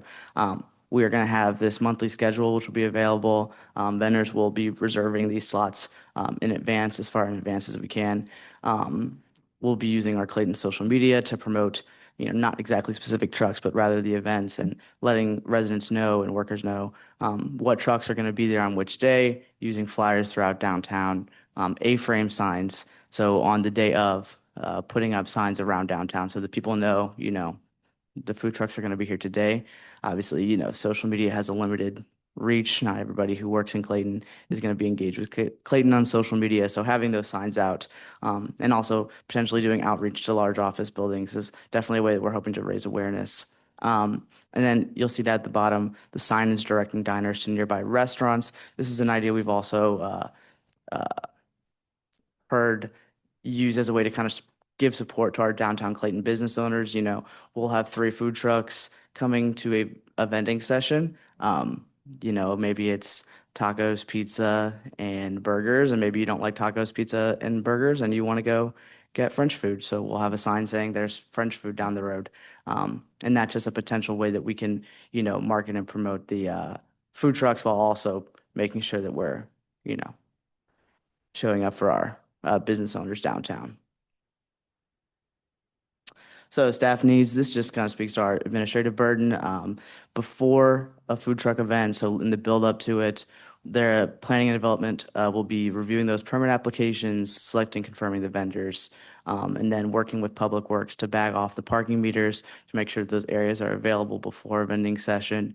The morning of, going out and placing those A-frame signs, and then cones, and then also putting cones into the street as trucks arrive to ensure those 10 feet gaps and maintaining that 100 feet of space. And then traffic lane adjustments as needed. During, a staff member will be on site as a point of contact. Issues may arise, things may pop up, and we want to have someone on staff at all times, during these sessions, especially initially, to make sure that everything's, going over safely. And then after, taking those A-frame signs down, unbagging the parking meters, getting rid of the cones, and making sure that, there hasn't become a trash issue or litter and things like that, and making sure everything's clean. And we anticipate that as the program rolls out, this burden will decrease. So that's all I have for you. Thank you, Thomas, very much. course. I'll just start over here, see if there are any questions or comments. And just some general questions. It sounds Sure. sounds great and very consistent with what we're trying to do with it, you know, adding energy to downtown. Have you heard, I imagine this is modeled on programs elsewhere that handle food trucks. And Yes. is, Thursday for, every Thursday for limited hours, something that you feel will garner the interest for people to be coming here? Yeah, so something that I think initially when we presented it, we had a much larger window that we were wanting to do. But the feedback that I got actually from vendors themselves was that it's quite hard to find a truck that wants to, sit in one place for 8 hours. They prefer kind of a condensed period because that kind of guides people to go in and have, you have 2 hours to go in and get out and make the sales and things like that. And also concentrating it around, just that lunchtime meal. I think, is an ideal way to go. We also wanted to avoid days that were popular work from home days. So Monday, Friday, were off the table, like from the jump, just because those are kind of the days when less people are in downtown. So definitely wanted to stick to that weekday and that lunch hour, that condensed period. And I saw your note that staff will be busier and then it'll become more manageable over time. Yes. Do you feel that that we have adequate staff to roll this out well? That everybody's able to? As of now, yes, I do believe that. I guess that's what the pilot program is to see, is to say, is it feasible to have, I think traffic lanes are a great example. If Public Works is having to go out and, kind of readjust traffic or close the lane down or whatever it may be, they may determine that is too much or, but I don't anticipate at this time that being an issue. And But then budgetary, if you're doing different signs to restaurants and things, is that something you see will be minor as well, or something that you've set aside? You've got a number in mind that you think you all need, or where are you with that? that I do not have that I'm unsure about. We'll be able to accommodate that within the existing budget. Okay. It'll be nominal cost. And my last question, have you heard any feedback from residents or downtown businesses or anybody else? Yeah, I've mostly been positive from what I've heard. I haven't heard a lot. At least I haven't gotten a lot of phone calls. I believe that economic development may have gotten a few, calls in just with comments. Mostly positive. I think there's maybe a little bit of concern from our, some restaurant owners. But we've definitely done our best to make sure that this program is not damaging, but in fact is complementing to those businesses. Right, and anecdotally, that's certainly what I've always understood, that it's just bringing more people down kind of benefits everybody. So Yeah. I look forward to see how this all goes. Thank you. Of course. I'm hopeful we have somebody in the audience who might have personal experience with this, who wants to talk to us at some point. So, but I have two questions. Sure. It looks to me like you're planning to start bi-weekly, but what we're approving authorizes every Thursday. So like you'll have flexibility to adjust that as based on what we're doing. Yeah, absolutely. That's one of the reasons we've set it up like that, is to have that flexibility. Seasonally is something that's a consideration as well. So we have this 2-year period, and part of that is looking at, is it feasible to have this program going on, in January? Like, is anybody going to want to come down, when it's very cold and get lunch from a food truck? It may be such that they do, and we want to keep doing that, and we want to do it every Thursday. It may be such that we want to take that down, maybe weeks where we can't operate and things like that. And then also coordinating with, for instance, the county has a food truck series that they do. I believe it's Wednesdays. And, just looking at, we may not want to do our own food truck event if there was a food truck event the day before. Just having that flexibility of, initially wanting to start out bi-weekly, but with some room to edit that and increase that if the success and if the response is positive. That's great. And I did note, like, it's set to expire in 2 years if we don't take action. So presumably, obviously you'll come back to us if you need something before that, but by then we'll have some kind of report and recommendation of what to do next. I'm curious, you talked about the after being like surveying for trash kind of or whatever. I didn't see explicitly that we'll put extra trash cans out. Yes, and so that's also That will happen. what was that, sorry? Can you confirm that we can do that and will? So, right now, we don't plan on doing that. So that's part of what we're evaluating. Part of the responsibility that's identified for vendors is that they also are responsible for the area in front of their station. So they would be able to put out trash and recycling as well. We're really trying to evaluate the potential burden on our city staff. Yeah. So if it rises to the level of a full event of us bringing our own extra trash recycling, that's going to become a much more significant burden that we would. So it could be that we see that's to make this successful, that would be a requirement, and that'd be something that we would have to then bring back to the council to decide if we really want to go that avenue. So we're hopeful that we can set it up in a way that limits those. Yeah, I don't spend enough time walking downtown Clayton to know how full our trash cans get, but I know like on Demond, where we have a lot of activity and people doing things, the trash cans really get overflowing. And so I guess I don't know that we have to change anything in what we approve today, but like I would really like to know that we're paying a lot of attention to that and making an adjustment quickly if we need to. Yes. Yeah, absolutely. And those kind of quick adjustments is definitely why we want to do the pilot program Exactly. going forward. I get it. I mean, then locationally, like for example, the Merrimack location, which is right now, I think the location we're eyeing is that will likely be the most successful. There's, kind of like almost like a lunch eating infrastructure there. So there's benches, there's shade, there is, I believe, a number of trash cans in that area. So, that's definitely been something we considered as we were rolling this out, but it's also something we want to have the ability to kind of respond to if it gets out of hand. That's great. Thanks. And then I'm a little bit curious about, it sounds like it'll be like a different option in the permit application process. And I'm just curious how easy it is for us to like implement a new online permit application in our IT systems. Yeah, so that's going to be held or conducted through the Citizen Serve program that we use. And so that's something that is kind of our next step, but it takes, communication with the company, but it's not very challenging at all. No, it'll be Fine for that. Yeah, it's just setting up a new one, and we can model it off of other permits and licenses that we already have in the system. So, yeah. Thanks. Of course. I think with reference to trash, we do hear fairly frequently, particularly on South Central, some of our establishments are not very good about dealing with trash. And I know we've now got somebody on staff who's looking at that much more often, so it's improving, but it still is something we need to be concerned about, because you do hear from residents who live nearby, especially in the evening, they take a walk and they still see a bunch of stuff lying on the ground. And so we don't want to exacerbate that problem. My only other comment is I could see where starting the program, you might want to be bi-weekly in the beginning, but I think if you don't do it like every Thursday during good weather seasons, people are going to start thinking about the fact, oh, Thursday, it's food truck day. Oh, no, it's not this Thursday. That was last day.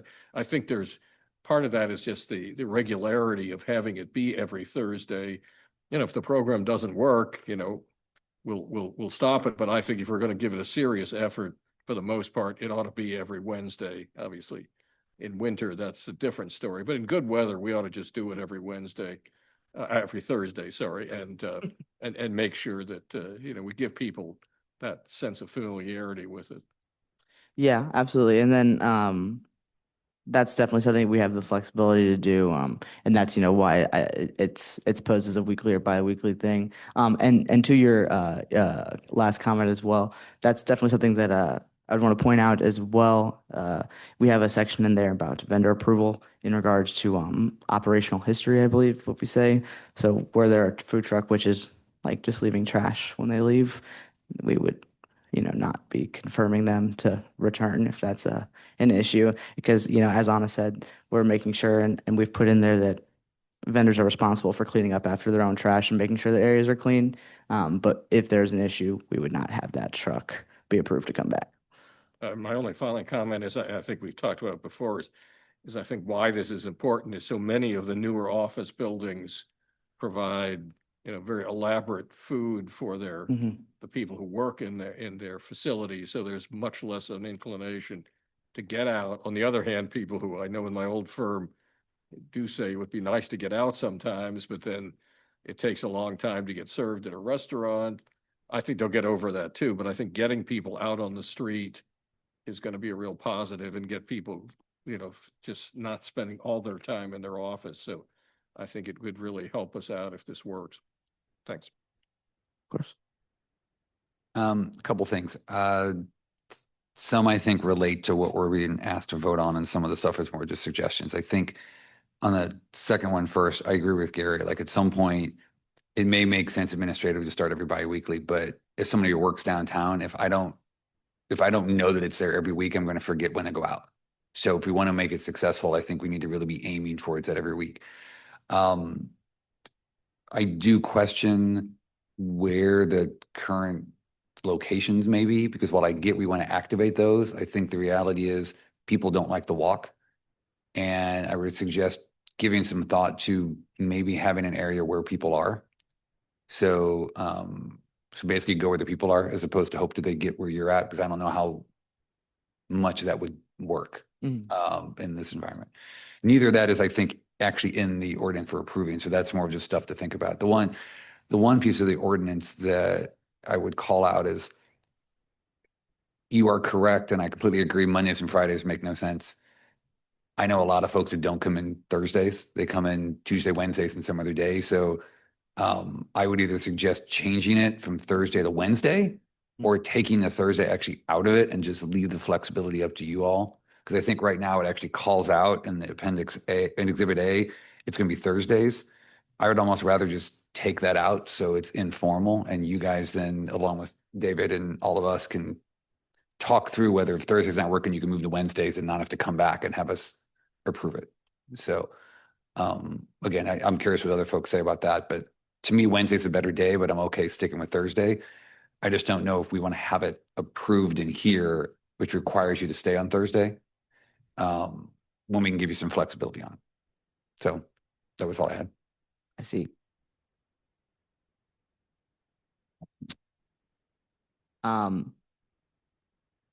Yeah, I think that's definitely something to consider. To have that flexibility, I think you make a good point. About wanting to have that flexibility to move if Thursday, or we wanted to do a different day of the week. Yeah. Yeah, I think that's a good idea, just to give yourself some flexibility. I did have some questions, just based kind of on our brick and mortar restaurants. And I did read all the research that you guys had presented, in the previous presentation. And I'm just curious, how are you going to be able to track if this does in fact affect like our brick and mortar restaurants? Like, is there some sort of metric that you can look at, or how will that work? I don't know that we have a system set up to track if there's an impact, but I also don't know that there'd be a way to conclusively prove that having the food trucks there was what may have impacted a change in a restaurant sales. It's definitely the plan to track the success of the food trucks themselves. But no, there's no setup for.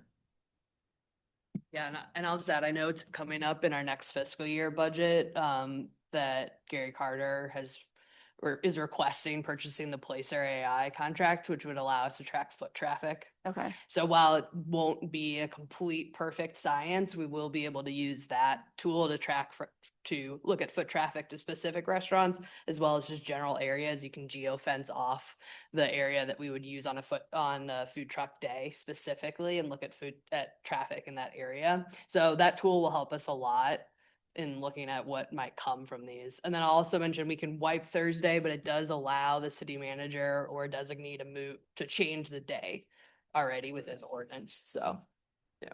Yeah, I might suggest that maybe like you get a handful of restaurants, like 10, 12, whatever, and just kind of get a baseline for what they're, what they see, on a Thursday, and just kind of, see how that kind of plays out. Just because we don't want to affect, our brick and mortar Absolutely. restaurants.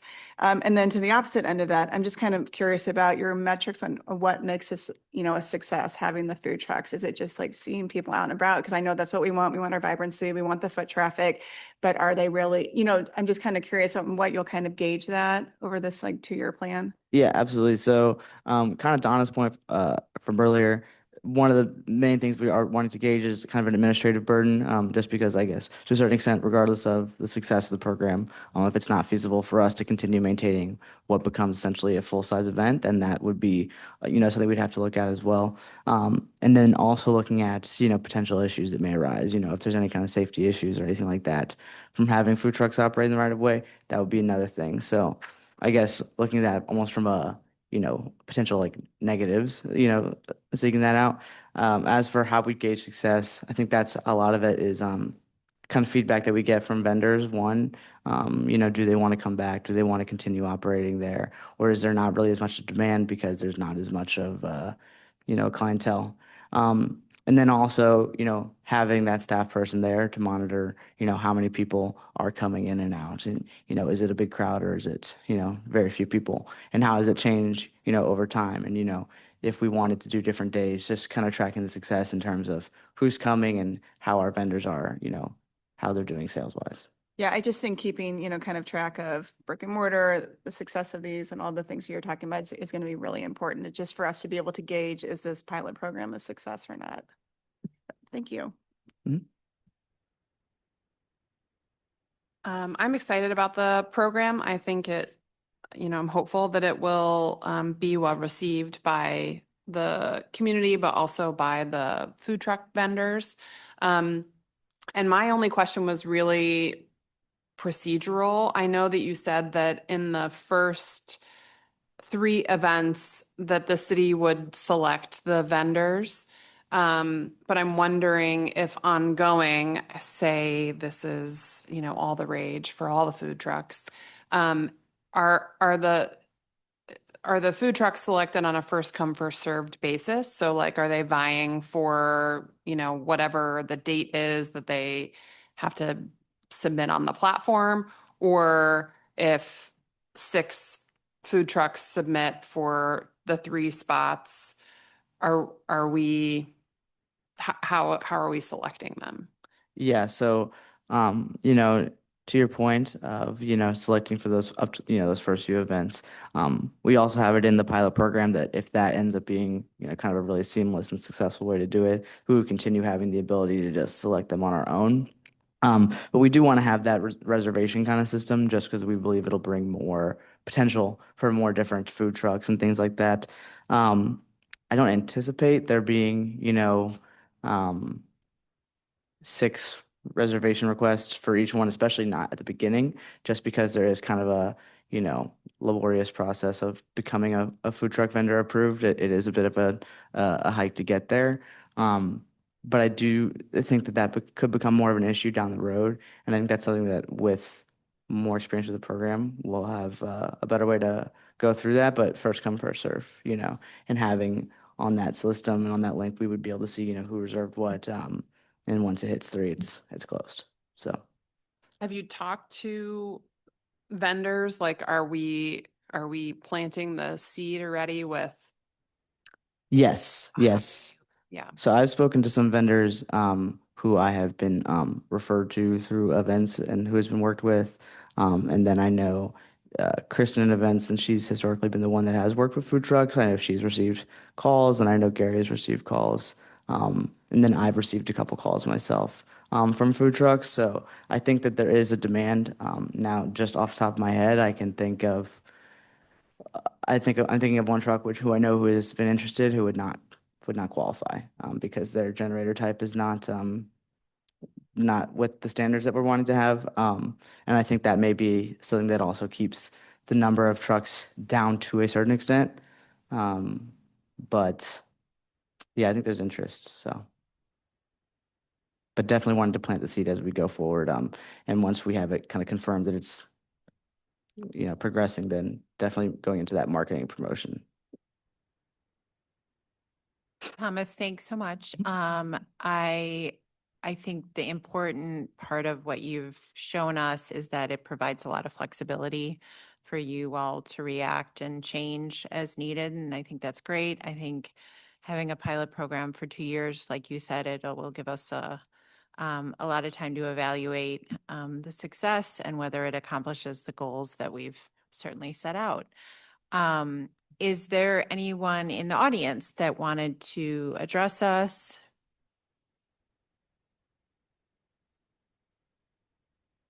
You can hand it to, the form goes to our city clerk.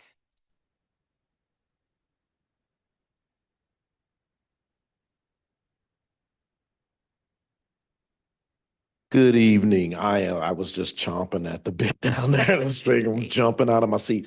My name is Brian Scott. I am the president of the St. Louis Food Truck Association.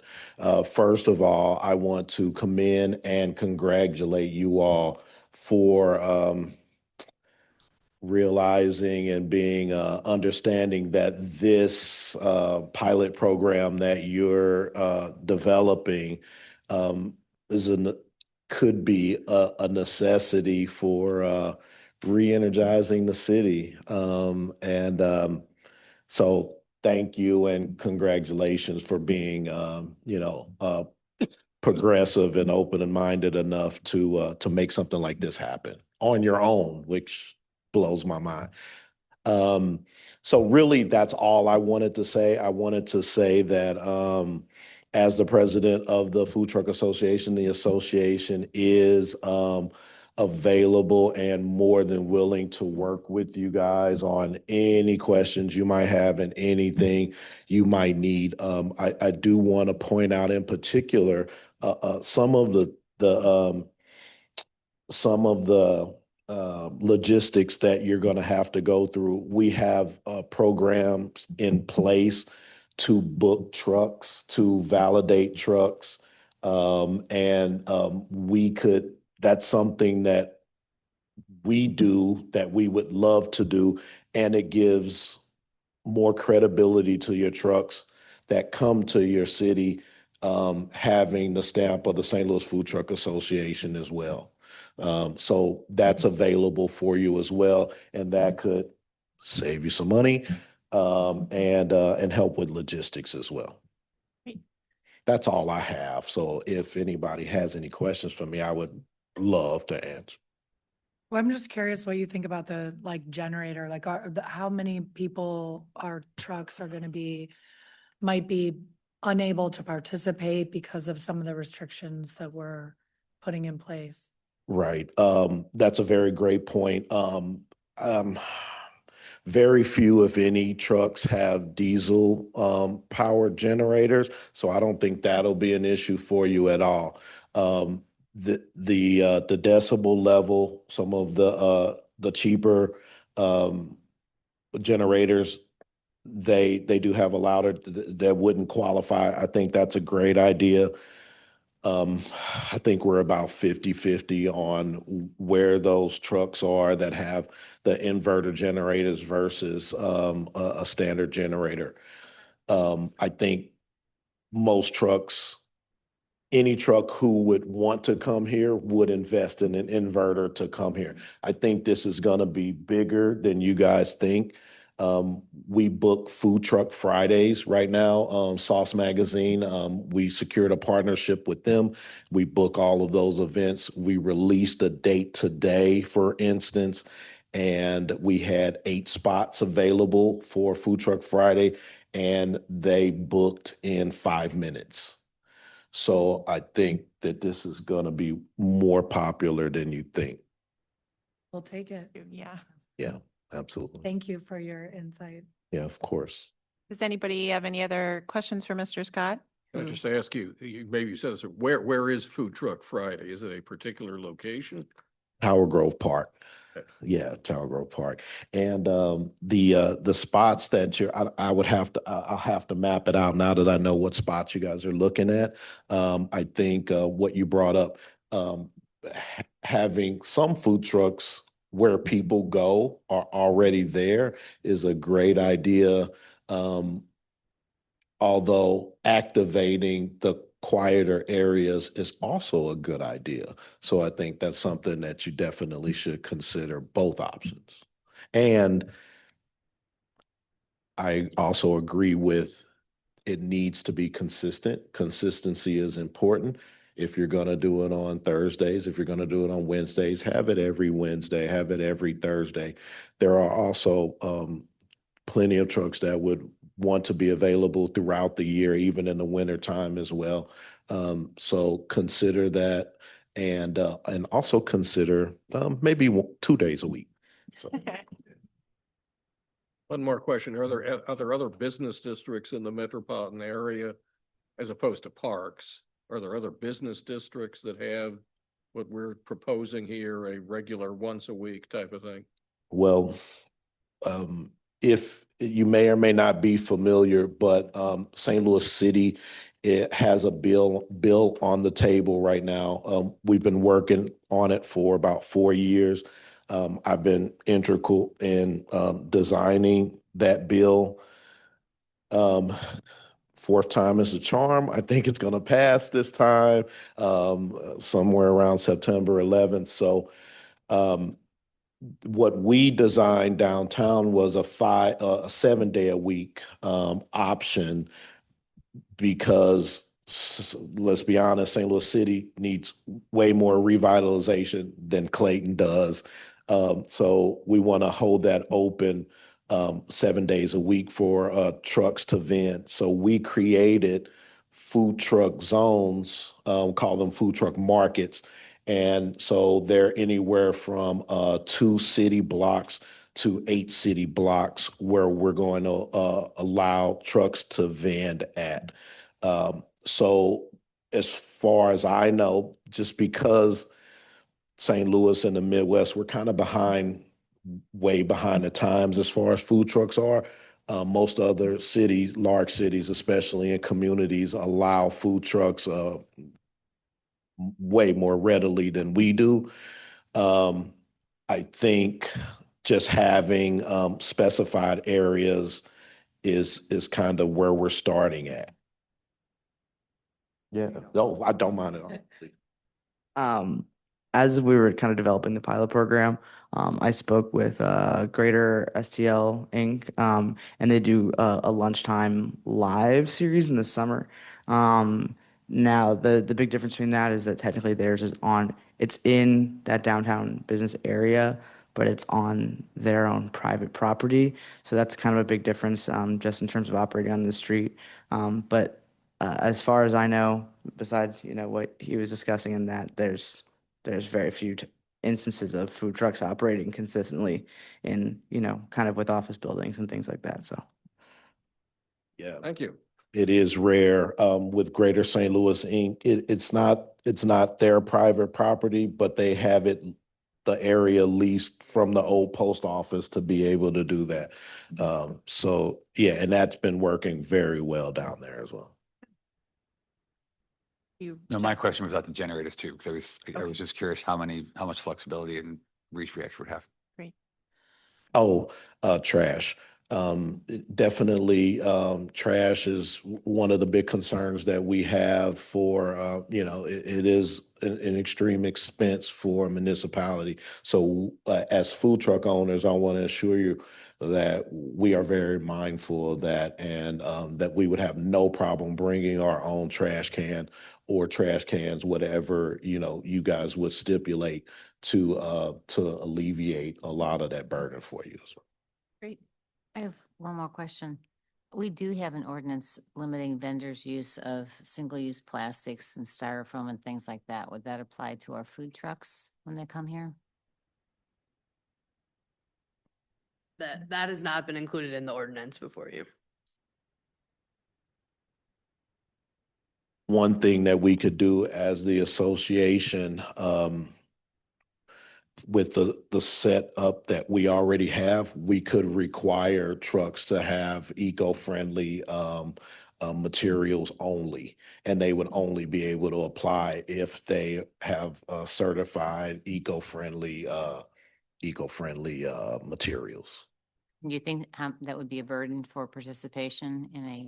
It would start to limit your participation, but to be honest, that's the direction that food trucks are going in anyway. So I think for me, a kick in the pants would be good for a lot of these food trucks to be able to do that, because I agree with the environmental concerns of too many plastics and styrofoam especially. Action the trash.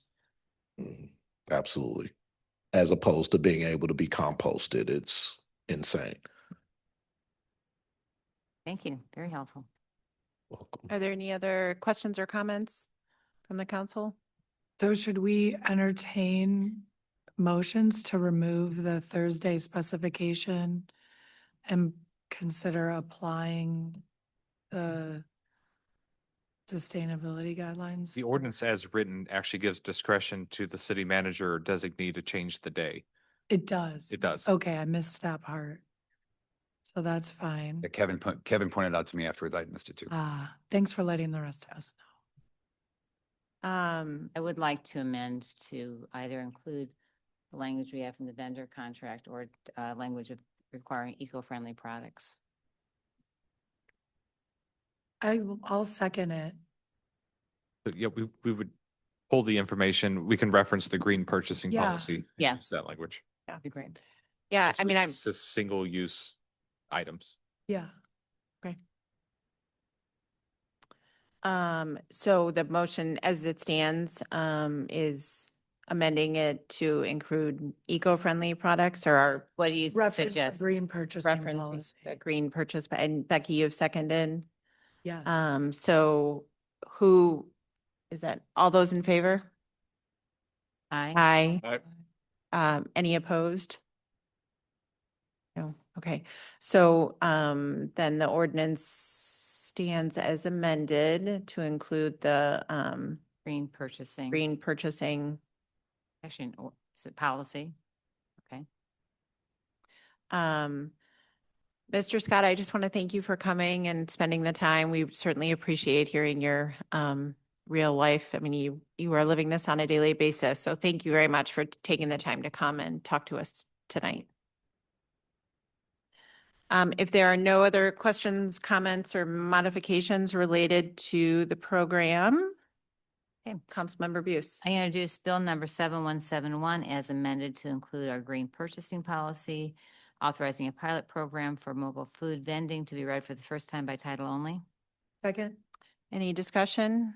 Mr. City Attorney. Bill number 7171, first reading, an ordinance authorizing a pilot program to assess the impacts of increased mobile food vending activity in downtown Clayton. All those in favor? Aye. Any opposed? Councilmember Buse. I move that the council give unanimous consent to consideration for adoption of Bill number 7171 as amended on the day of its introduction. Second. All those in favor? Any opposed? The vote passes 7-0. Let the minutes reflect that the council has given unanimous consent. I introduce Bill number 7171 as amended, authorizing a pilot program for mobile food vending to be read for the second time by title only. Second. Any discussion? Mr. City Attorney. Bill number 7171, second reading and the consideration for adoption. An ordinance authorizing a pilot program to assess the impacts of increased mobile food vending activity in downtown Clayton. Councilmember Buse. Aye. Councilmember Patel. Aye. Councilmember Fader. Aye. Councilmember York. Aye. Councilmember Waldman. Aye. Councilmember Malin Smith. Aye. And Mayor McAndrew. Aye. Thank you. All right, thank you. We've come to the end of our agenda. I was just going to alert everyone to the fact that because we talked about boards and commissions, June did put a list at everybody's dais related to vacancies and people who have applied in the past. So maybe just take a look at that. I know we have a list, opening on Parks and Rec now. We have a new opening on our Economic Development Committee. So just be thinking about who you might think to ask to apply. If anybody has anything they'd like to talk to us about that has happened in the last couple of weeks. Yeah, I'll start with the Plan Commission.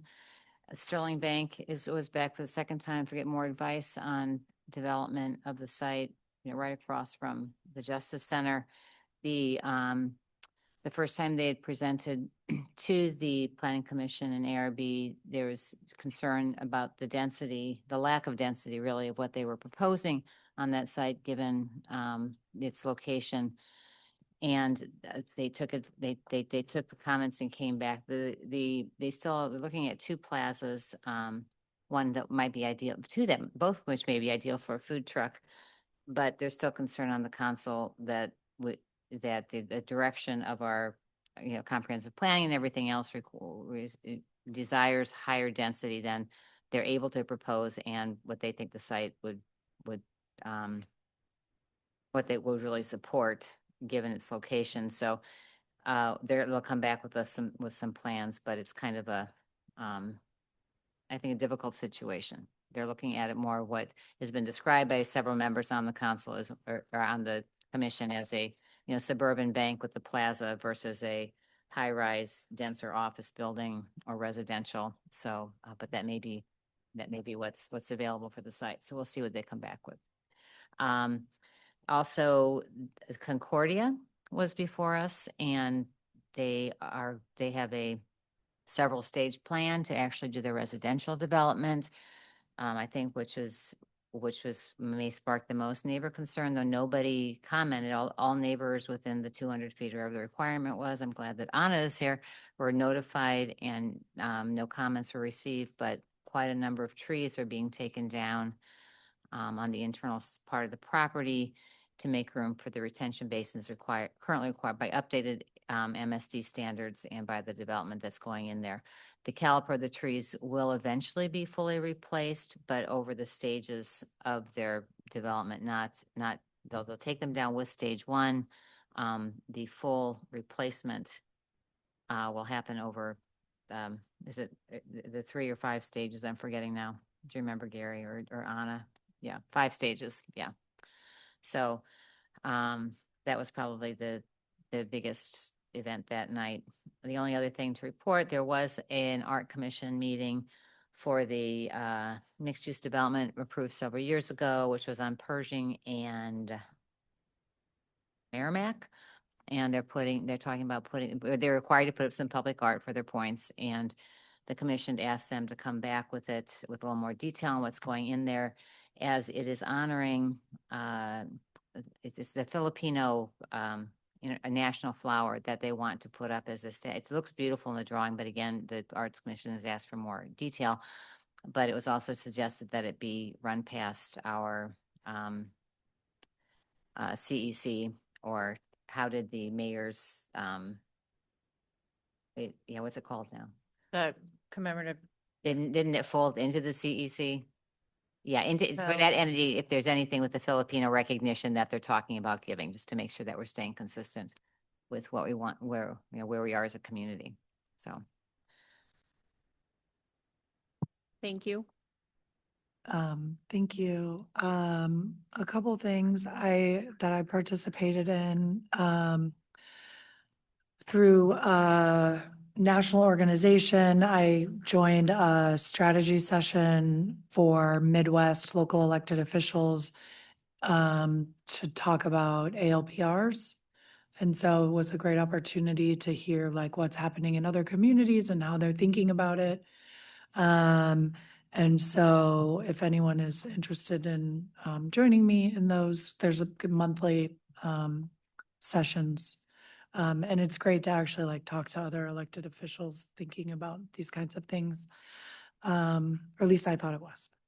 I also attended a vigil that was held in Overland for an Overland couple who was killed in Guatemala after being targeted by ICE here and deported.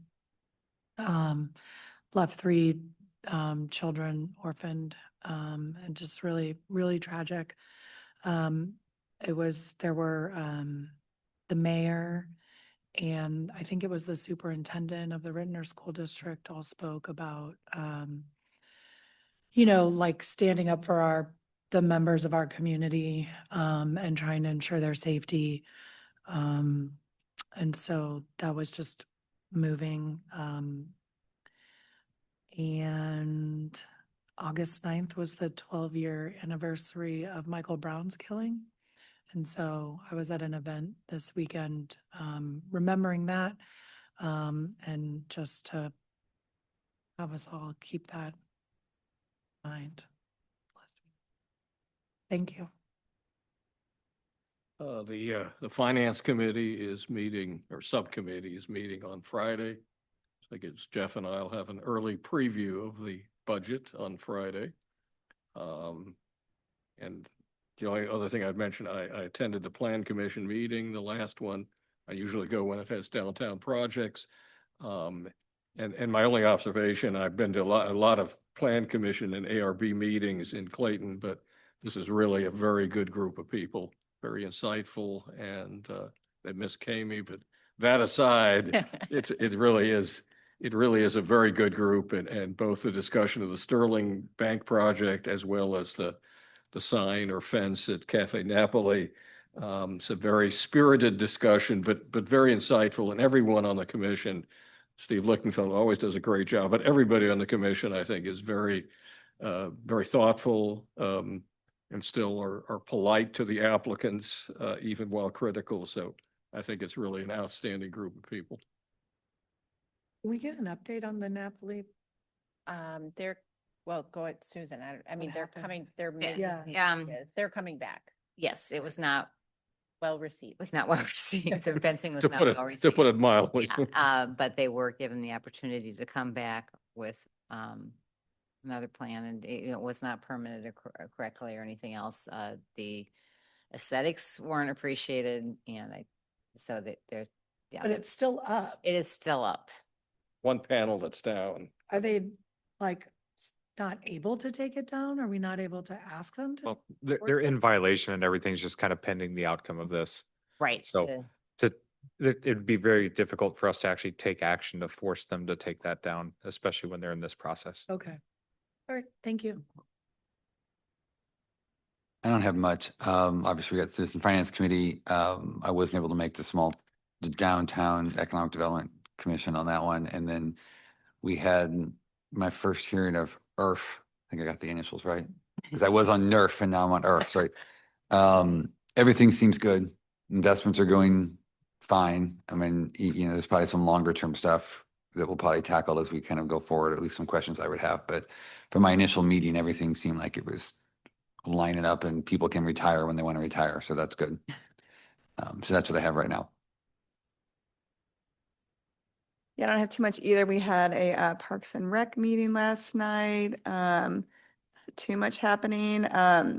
We did get a donation through CCF to repair all the stairs at Chapman Plaza. So that's really exciting. And they chose a limestone to replace the steps, but apparently there's like a 20-week lead time on those. So it'll be a while till we get that, but it's exciting that that'll be taken care of. They had their first meeting of the newly formed Youth Sports Advisory Committee. And gentleman Will, forgive me, I don't have last name, said it went really well. So that's really great that that's now in action. There was a few leaks, I guess, at the Oak Knoll Park #1 and #2 buildings. And so we're trying to fix that. But it seems like we figured out where they're coming from. So there's just a little bit of an issue there, but it's all under control. So just moving forward there. But that's really all I have. Kami took all my updates.